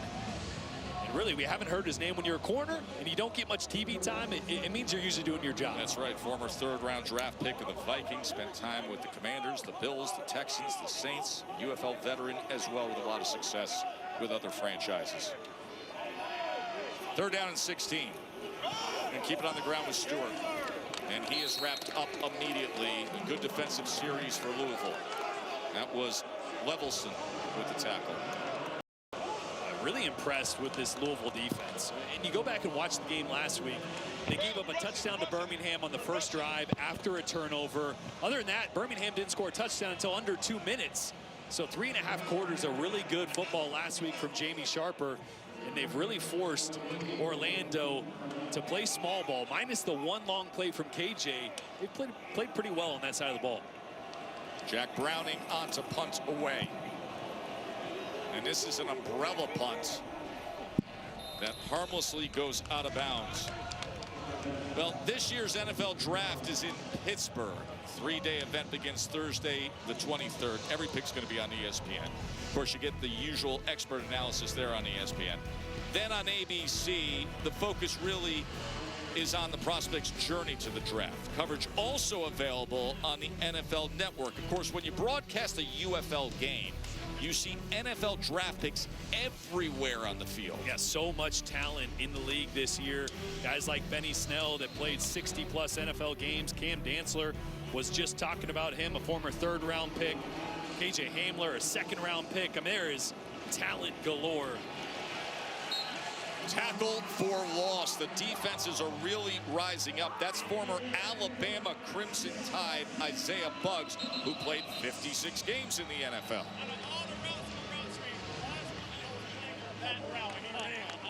Injured Kings player goes down. Chandler Rogers back out there for Louisville. It was Tunstall, right tackle, the one that went down there. But the Kings still trying to figure out who gives them the best chance on that side of the ball. But Isaiah Buggs blew that last play up. Isaiah Buggs, big play moments ago. Broke in with the Lions in 2022. Isaiah Buggs, Orlando Storm. My football moment when I was playing with Detroit. Like 60, 70 yards. I wish I would have scored it, but being able to take that ball that I scooped up from Russell Wilson and found my mom in the stands and handed her that ball, that meant a lot to me. Great moment with his mom there. I love the fact he says, I wish I would have scored it. Like, he's disappointed that he wasn't going to house it on that play at 300+. Oh, the big boys, they dream about that. I mean, they lay in bed just thinking, man, if one just bounces to me, I could have been a running back. I was a running back in high school. Watch me. You know, they talk trash in practice like, oh, watch what I could do with the ball. And then you saw him there, head on a swivel. He looked good, but... Jordan, it's like when they try to jump in pat and go to start practice. You know, stick to wideouts. They're down and 1.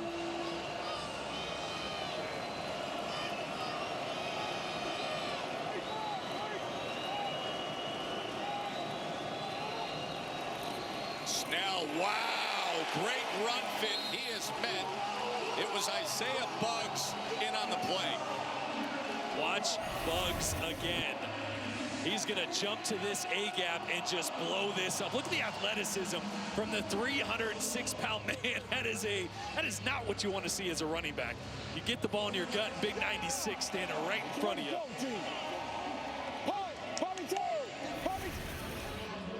Anthony Beck loves that, doesn't he? Oh. So Mac Brown on to punt again. Second 3 and out, third punt for Louisville. As Brown skies this and is fielded at the 24 by Hamler. KJ Hamler trying to get to the edge before he's run down at the 31-yard line. End of the third quarter. Hotly contested game here in Orlando. Louisville trying to break through for their first win. Orlando trying to get to 2-0. Well, welcome back to Orlando here with the man of the last defensive series, Isaiah Buggs. What a two-play sequence for you guys along the front. What did you see one-on-one? What is the weakness you guys have identified? Anytime I get a one-on-one on that center, I got to go to work. My D-line coach and my DC, you know, they trust me and they expect me to win those battles, and I got to win.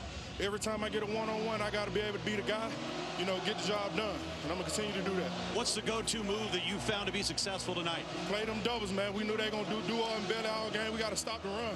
You know what I'm saying? So I got to dial in and work my technique, you know, split double teams, get back there and make the play. No excuses. All right, thank you, brother. Yes, sir. Appreciate you. Start of the fourth quarter. Orlando here at home. Back-to-back primetime games to start off this franchise history. Open a game for Jack Plummer just because the Kings are sitting back in cover 4. So they got 4 guys deep. They're keeping everything in front of him. He's been forced to play some small ball. Corbin. It was a good run, well blocked, first down, Orlando. This is the way you get a team out of a deeper zone coverage. You run the football well, get the ball to your playmakers in space around the line of scrimmage, force them to play some man coverage to give you an opportunity downfield.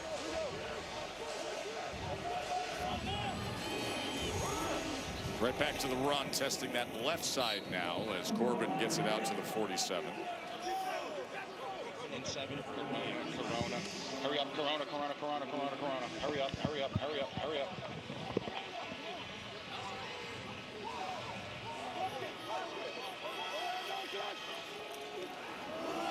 Corbin, patient and then probing and crosses midfield. He's close to that line of gain. Jordan, you hear that term Corona. That's the duo run package where they have the 2 double teams inside, and that's how they're dominating this light box. You can't just keep running. Oh, the ball's out on 3rd and 1.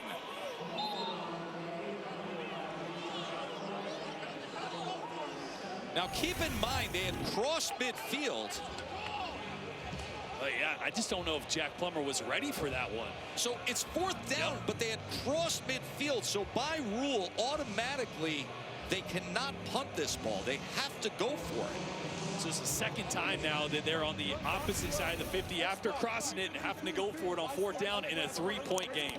This is exactly what UFL owner Mike Rapoli talked to on enhancing scoring and entertainment and risk-reward football. 4th and 5 now. And it's caught right at the line to gain. What an effort.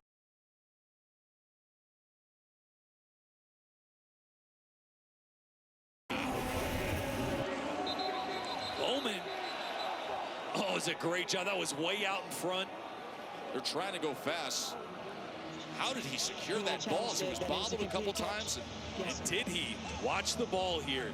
Does he secure it? Oh, I don't know. Close. I think the ground helps that. I think it splits his hands a little bit there.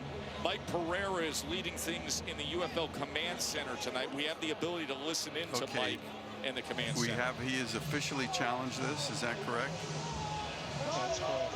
Okay, we've got the one shot that's coming right at us here. He's going to actually pin the ball between his hands, comes loose, but then kind of grabs it. You can't see it hit the ground. So there's 2 things I need to look at, actually. I need to look at, is it a catch? I don't have enough to overturn it. Is it a first down? And he marked it a first down. I do think it's a first down. So the challenge is not going to be successful. It's going to be a first down. It's the catch and the line to gain. Thank you. Right. There's Boy, Mike, you didn't take much time in adjudicating there. You felt really good about what you were able to see, Mike? Yeah, I really did. You know, the thing is, I would have to see the ball get to the ground. We had 3 different shots that we looked at. And although he did bobble it on the way to the ground, I really couldn't see it get to the ground, so I had to stay with the call on the field. And really the other judgment, the first down, he had made the line to gain.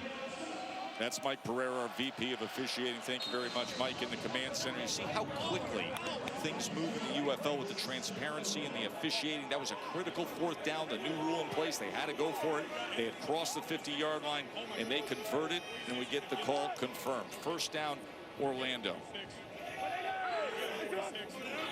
Plummer setting up the screen. Stewart. Oh, that is blown up.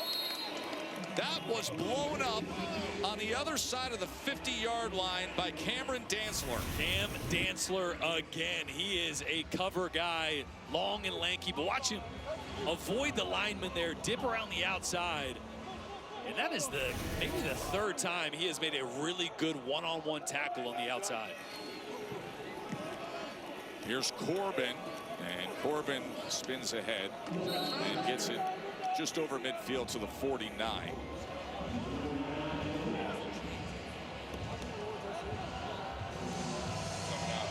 Jamie Sharper, defensive coordinator for Louisville. Mob smoke, mob smoke, mob smoke, mob smoke. Screens and drop. Mob smoke. Make sure you got the leverage on it. The smoke flats. Don't show it. Don't show it. Don't show it. Smoke is a blitz. 3rd down and 12. Little tap pass with the motion with Rowland, and Rowland gets to the 40-yard line. So it is 4th down. You know the rule. They cross midfield. 4th and 3. Can't pin punt. Got to go for it. Go for it. Go freaking Raven or Baltimore. 11, 11, 11, 11. Let's go Dixie right, F short. Dixie right, Dixie left, F short. 53 lick, super, Z-wrap, F choice. So F choice once again. We're going to have a little dig route. A dig route by Elijah Badger and a choice route. Oh, you know what they did there? So they called F. But Sam Wigless was in. Chris Rowland was not in. The F choice is always. So they call the timeout there because they don't have the guy they want to get the ball in the game on a big 4th down. But what a great catch by you, Jordan. So they're going to take the timeout facing a 4th and 3. What a big juncture here in the 4th quarter. Coach Beck, you've made a 57-yard field goal tonight. Got a big 4th and 3 here. You're choosing to go for it. Why? I want my best players and an opportunity to make a play. We got to get something going on right now. We got a play right now. We got a little choice situation. We're going to try to take advantage of man-to-man defense if we can. If they get it, Hamler will be a guy that we're looking for here in a one-on-one option route. All right, thank you, man. You know, KJ Hamler, when you talk about your best players giving you a chance to win the game, that is what Anthony Beck knows he's capable. Send him in motion. He's going to have a choice route. That's where they want to go with the ball. 4th down and 3. Plummer. Incomplete and no flag. So it's a turnover on.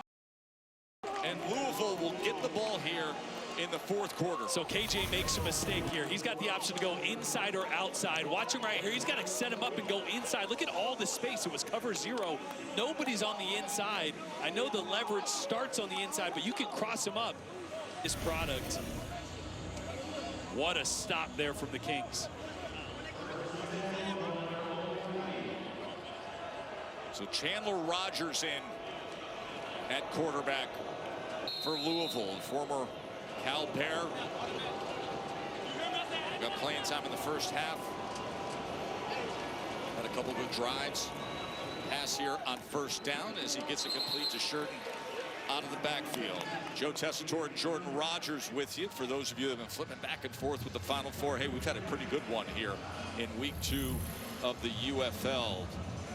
Kickers were great, but KJ Hamler, the former Denver Bronco, with a sensational 41-yard touchdown before halftime. That's the difference. Yeah, a lot of field goals, but the intrigue of the UFL game, when you cross the 50-yard line, you have to go for it on 4th. We've seen a lot of interesting play calls. And it's incomplete. Listen, you brought it up, the new rules in the UFL this year. The one that's come into play the most tonight is no punting once you cross the 50. It has made the middle of the field risk reward really intriguing. Just look at the last drive. Like, Orlando has a 3-point lead. They had to go for it on 4th down 3 times because they crossed the 50. I mean, we're getting intrigue in a game. Normally, they'd be like, okay, we'll just back it up, punt it, play the field position game. Not in these. Incomplete. As he was trying to get it to Prather, and Brandon Sebastian was there defensively. This Orlando defense has really tightened things up. Had the one really good drive from Chandler Rogers in the first half. Other than that, they have not been able to get much going on offense. Matt Brown, punt away. And this checks up inside the 5 and then just dribbles into the end zone for the touchback. Under 9 minutes to go, Orlando trying to hang on and get themselves to 2-0 here at home. Week 2 on a 3rd and long. Plummer found Hamler, and then it was pure speed and talent. Yeah, one of the most dynamic playmakers in the UFL. Was with the Buffalo Bills last year. He's going to get another shot next year in the NFL. He is so talented. You saw it there on full display. 2 receptions, 59 yards, almost all of it.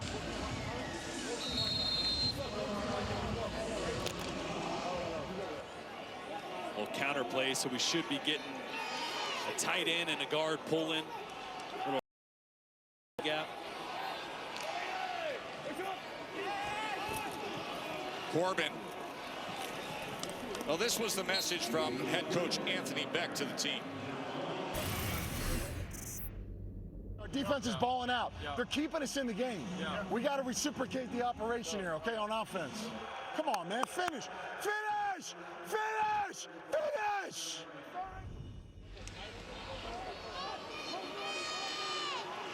Beck, of course, was a fiery player and a great head coach with 3 seasons in St. Louis, and now building success early on here in Orlando.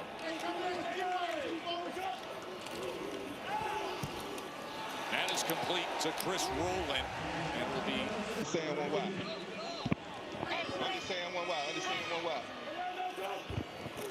3rd and 2, Corbin. And Corbin will move the chains. Helmet came off at the end, and the flag came in.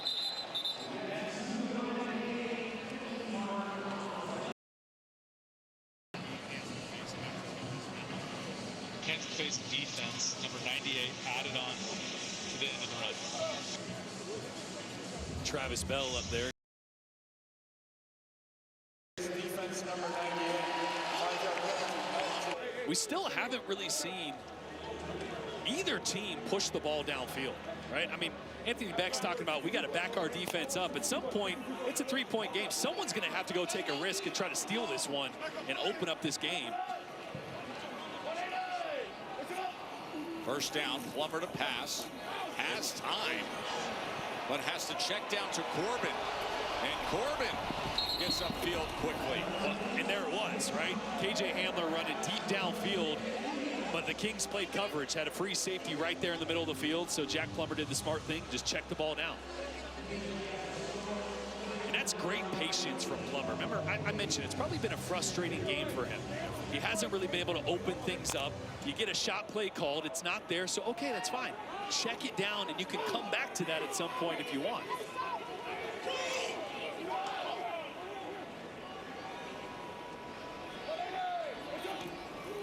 Second and 2. And a tackle for a loss. That was Steele Chambers, the former Ohio State star, playing linebacker for Louisville. All-name team as well. You're a linebacker, and your name is Steele Chambers. But, hey, you remember that Ohio State semifinal Peach Bowl game against Georgia a few years ago? He had an interception. That was an all-time classic in that game. It was Steele Chambers who got a pick-off for the Buckeyes. Also, number 2 in the UFL in tackles last year with Memphis.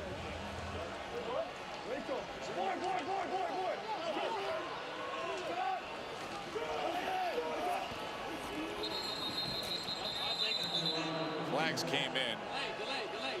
Delay Right again. on the snap. Offense. 5-yard penalty. 3rd down. Uncharacteristic for Jack Plummer. Normally such good command and awareness of everything that's going on.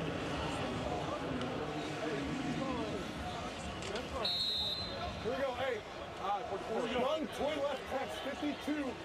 Shane, ex-Ohio. Hold on, right? No.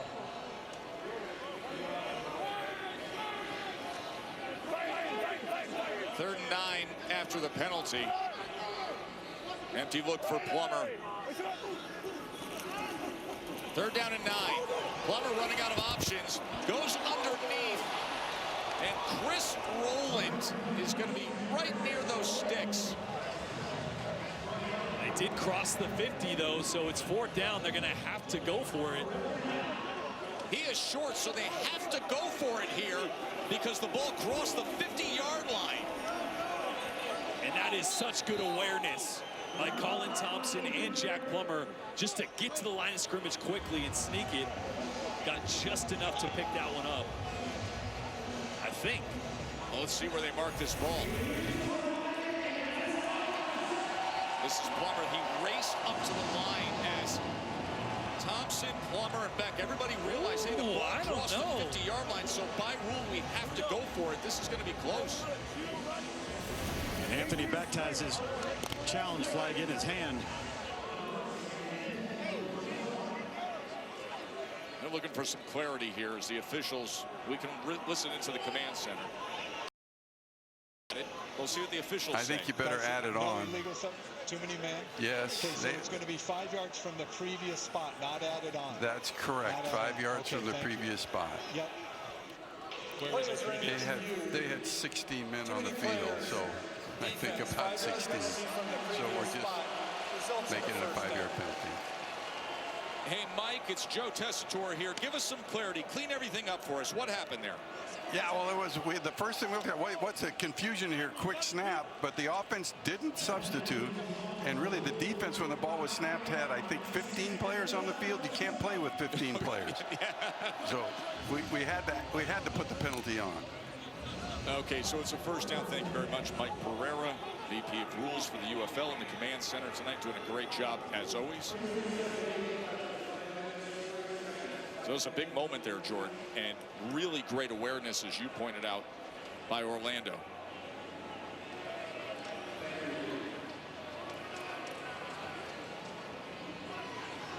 Boy, so that's now like 4 times in the last couple drives that Orlando has been forced up 3 to go for it on 4th down around midfield. Pretty wild.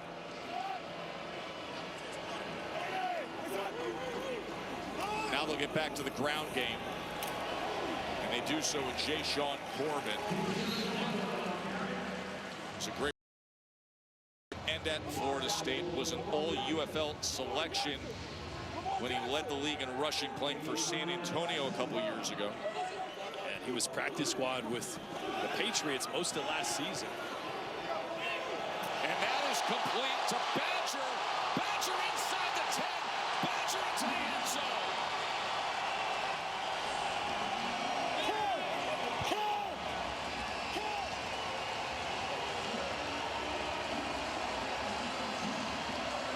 Playing up the road for the Florida Gators and comes up big here in Orlando.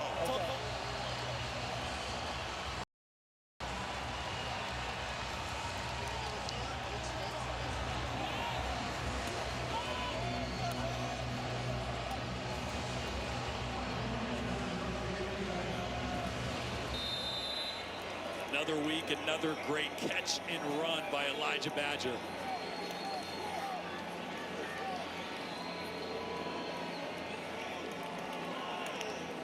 Last week he broke free for what was...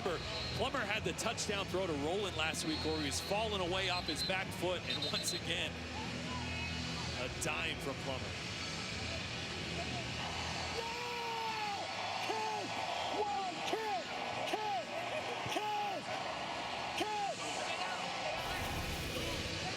We had this discussion about the way this Orlando team is put together. Between Elijah Badger, KJ Hamler, and Chris Rowland, Tom Luganville, they have receivers with yards after the catch that can break a game wide open.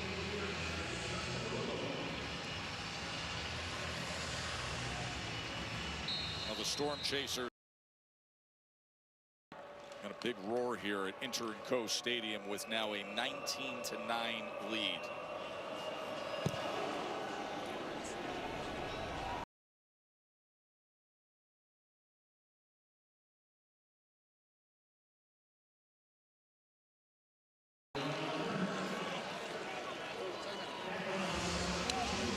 So, Jack, obviously the play was a naked bootleg. You get out on the perimeter and you got, what, a three-man layered route? Yeah, so every time you're kind of going on a flood, you usually got a guy low, a guy in the middle, and a guy high. So our low guy here is running the slide route from the other side, trying to hide him. They kind of clamp down on him. This corner out takes this cornerback out of there, so it allows EB to get over here and did a nice job layering it over that guy, and then he's doing the rest to score a touchdown. That's right? Yeah, that's the name of the game, though. That's why you get paid the big bucks. Rodgers gets a complete pass midfield. And this is one of the faster guys in the league. Haven't called his name. There he goes. And he's picked off. Powell on the return. As he is taken down the line. Chandler Rodgers picked off by Michelle Powell. What a play.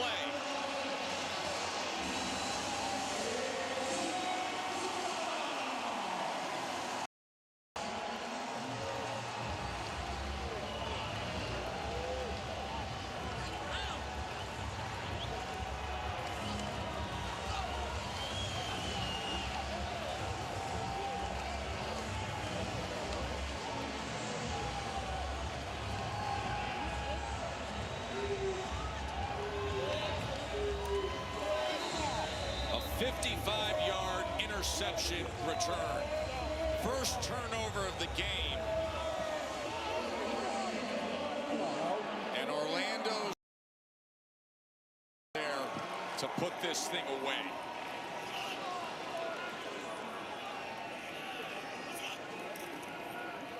Corbin. He's stacked up and brought back. Levelston in on the play. Yeah, watch, he gets fooled. He's thinking it's man coverage here. It's not. They actually roll to a three high zone there. So that guy's got flat responsibilities. And again, Chandler Rodgers has played a good game, but he has not played a lot of football. This is his first opportunity in this league, first opportunity since college, and gets fooled by late rotation there, thinking it's man coverage. Actually, it was zone and threw it right to Michelle Powell. Rowland. As they are going to mark him just short of the goal line. Chris Rowland, who led the UFL in all-purpose yards last season. The jet sweep has been so good for them. Tonight, that time, just short.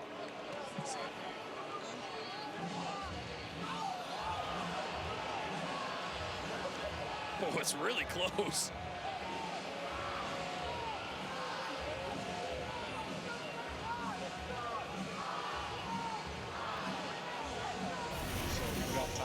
Okay, we're just taking a look at the shot. I certainly can't change it on that.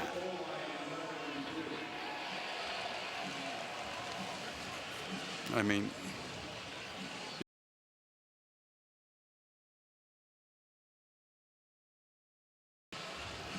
you see the shot here that they're showing where the elbow, hits just first. See, here's the shot down the line. Now watch the ball. Does that. I can't see. It's just too close. It's not obvious. We're going to stay with the call, Chris. So, Mike, not to say confirmed here or stands, or what's the announcement that you want? No, it's just the ruling of the field stands. Thank you. So you hear Mike Pereira, ruling on the field stands. Second down. a rule saying it is not a touchdown. Meanwhile, Cameron Dantzler was the player down for Louisville.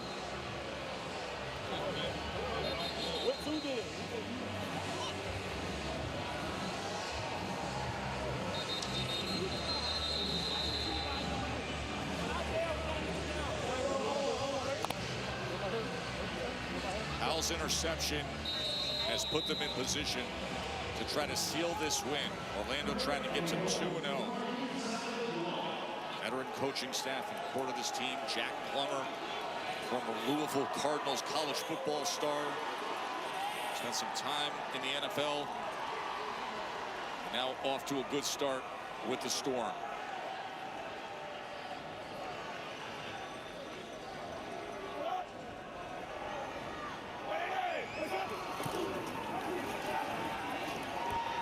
That ball is intercepted.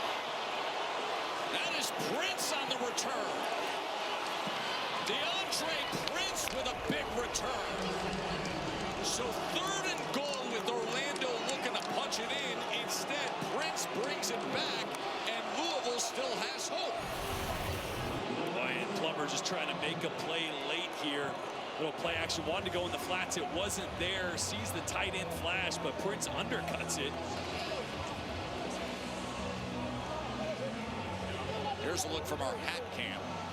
It's a great adjustment by Prince, reading the eyes of Plummer, undercutting the tight end. See, he wants to get rid of it really quick to the flats, but it's covered.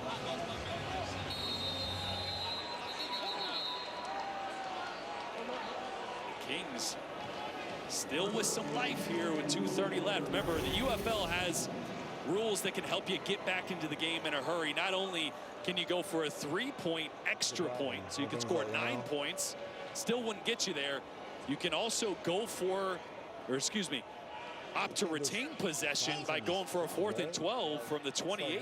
And that's really the big one. Yeah. When you want to mount a comeback, that's the big one. You do not have to kick an onside kick traditionally. You can keep the ball. You can keep the ball by simply converting a 4th and 12 and regain possession after a score.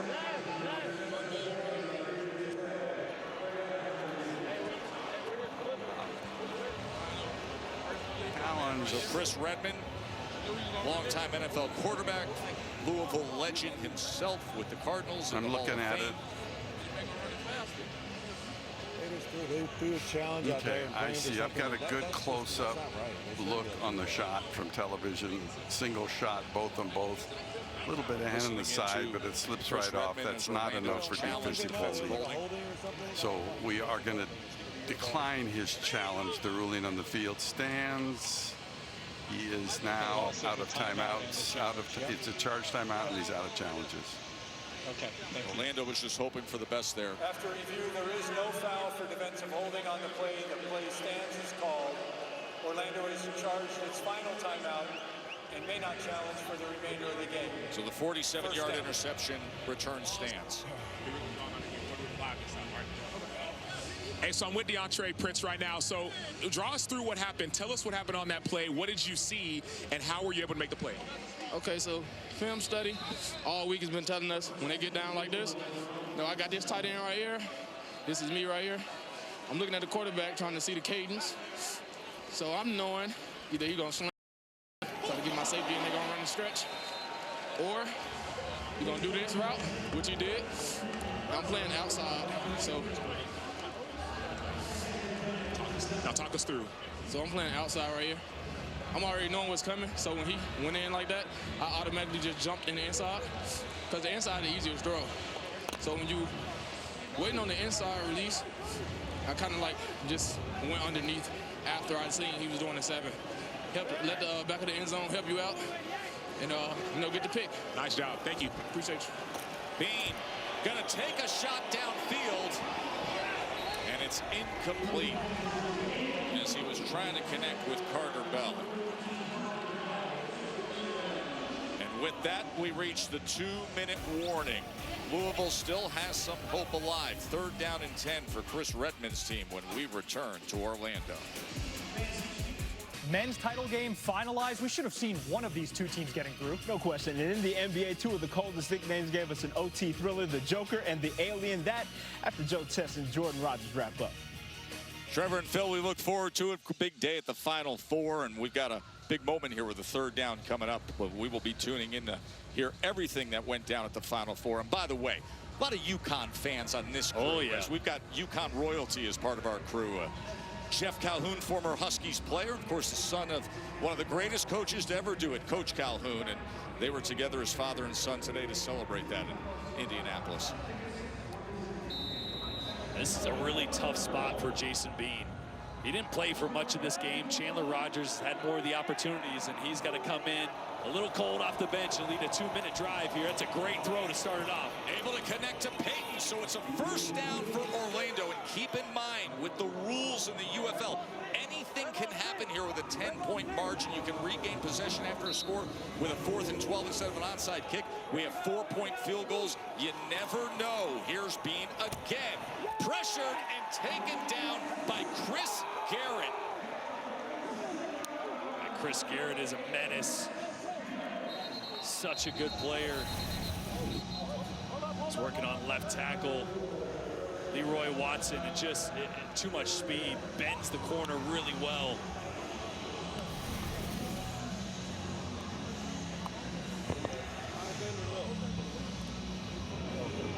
Remember that back too, right? Is that where you're going to? Yeah, I thought you were. It's okay. You ready? You ready to beat him on that back? Yeah. Let's go, let's go, let's go, let's go. Chris Redmond, the head coach for Louisville. Minute 36 to play. Remember last week they had 2 opportunities under 2 minutes to win it against Birmingham, and Chris Redmond to try to get some points on the board and get him back into this game. First thing he said to us, I should have been in this here a little more. Well, now he gets that chance with the game on the line. That ball is incomplete as Lucky Jackson couldn't control it, and the defenders were collapsing on him. Darian Butler in on the play. 10. Flex, 200 jet, both they go. We got 10. Go back, we got 10. Yeah, I was going to do same one. Go same go. Hey, rush 53, buzz weak, stay. 30, 15. Yeah. Come on now. Come on now. Steve Logan, the offensive coordinator. Donnie Abraham, the defensive coordinator. Comes down to their units. 3rd and 15. This ball should come out quick.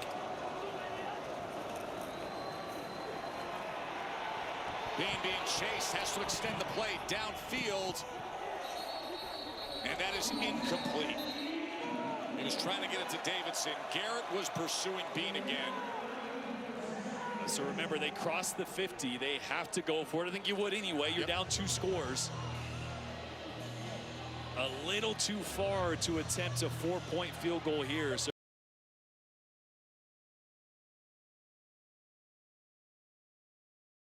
76, X comeback, Z Sword, last stop. So Sword is a deep dig route. So they're going to try to attack the middle of the field with a deep dig route. Who hasn't played a ton of meaningful football in the last couple years. On practice squad with the Indianapolis Colts. He was a starter for the Kansas Jayhawks back in 2023. But then bouncing around in his pro career, and now trying to dig him out of a 4th and 20 hole is Jason Bean. 4th down and gotta have it. And that won't do it, as Payton was the intended target. Jason Bean comes up short, only had 4 completions on the night. Of course, Chandler Rogers got extended playing time as well at quarterback for Louisville. And no timeouts, so 41-yard touchdown with the incredible body control at the end of the play to get it into the end zone. And then Elijah Badger with a 39-yard touchdown in the 4th quarter. Orlando is just a really complete team. They are. I mean, we saw the defense take over in the second half. And this offense, it's just so many weapons. I mean, they have one of the best running backs in the league with Jashawn Corbin. They have 3 extremely talented wide receivers. They can play with 3 tight ends if they need to. And Jack Plummer has just been surgical. He was 17 of 22 last week. He's 18 of 23 this week.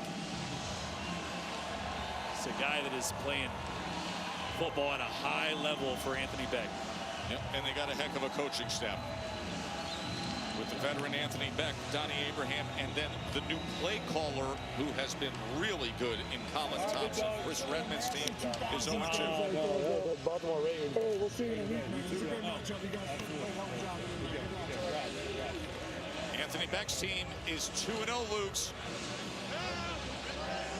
Well, all right, I tell you, man, 2 weeks in a row, you've come out, done the exact same thing in the second half, just finding a way. What is it about this football team? Well, you know, we had to check ourselves at halftime. I mean, honestly, defensively, we weren't getting the job done. Offensively, we're in a flux. But I give my guys credit. They keep fighting. They keep fighting. That was a nasty, ugly, nasty game, right? But we love those. You got to win some of those sometimes. It teaches you some things about what you're doing offensively and defensively. Shout out to Donnie and his staff for the second half of the defense. They shut them down.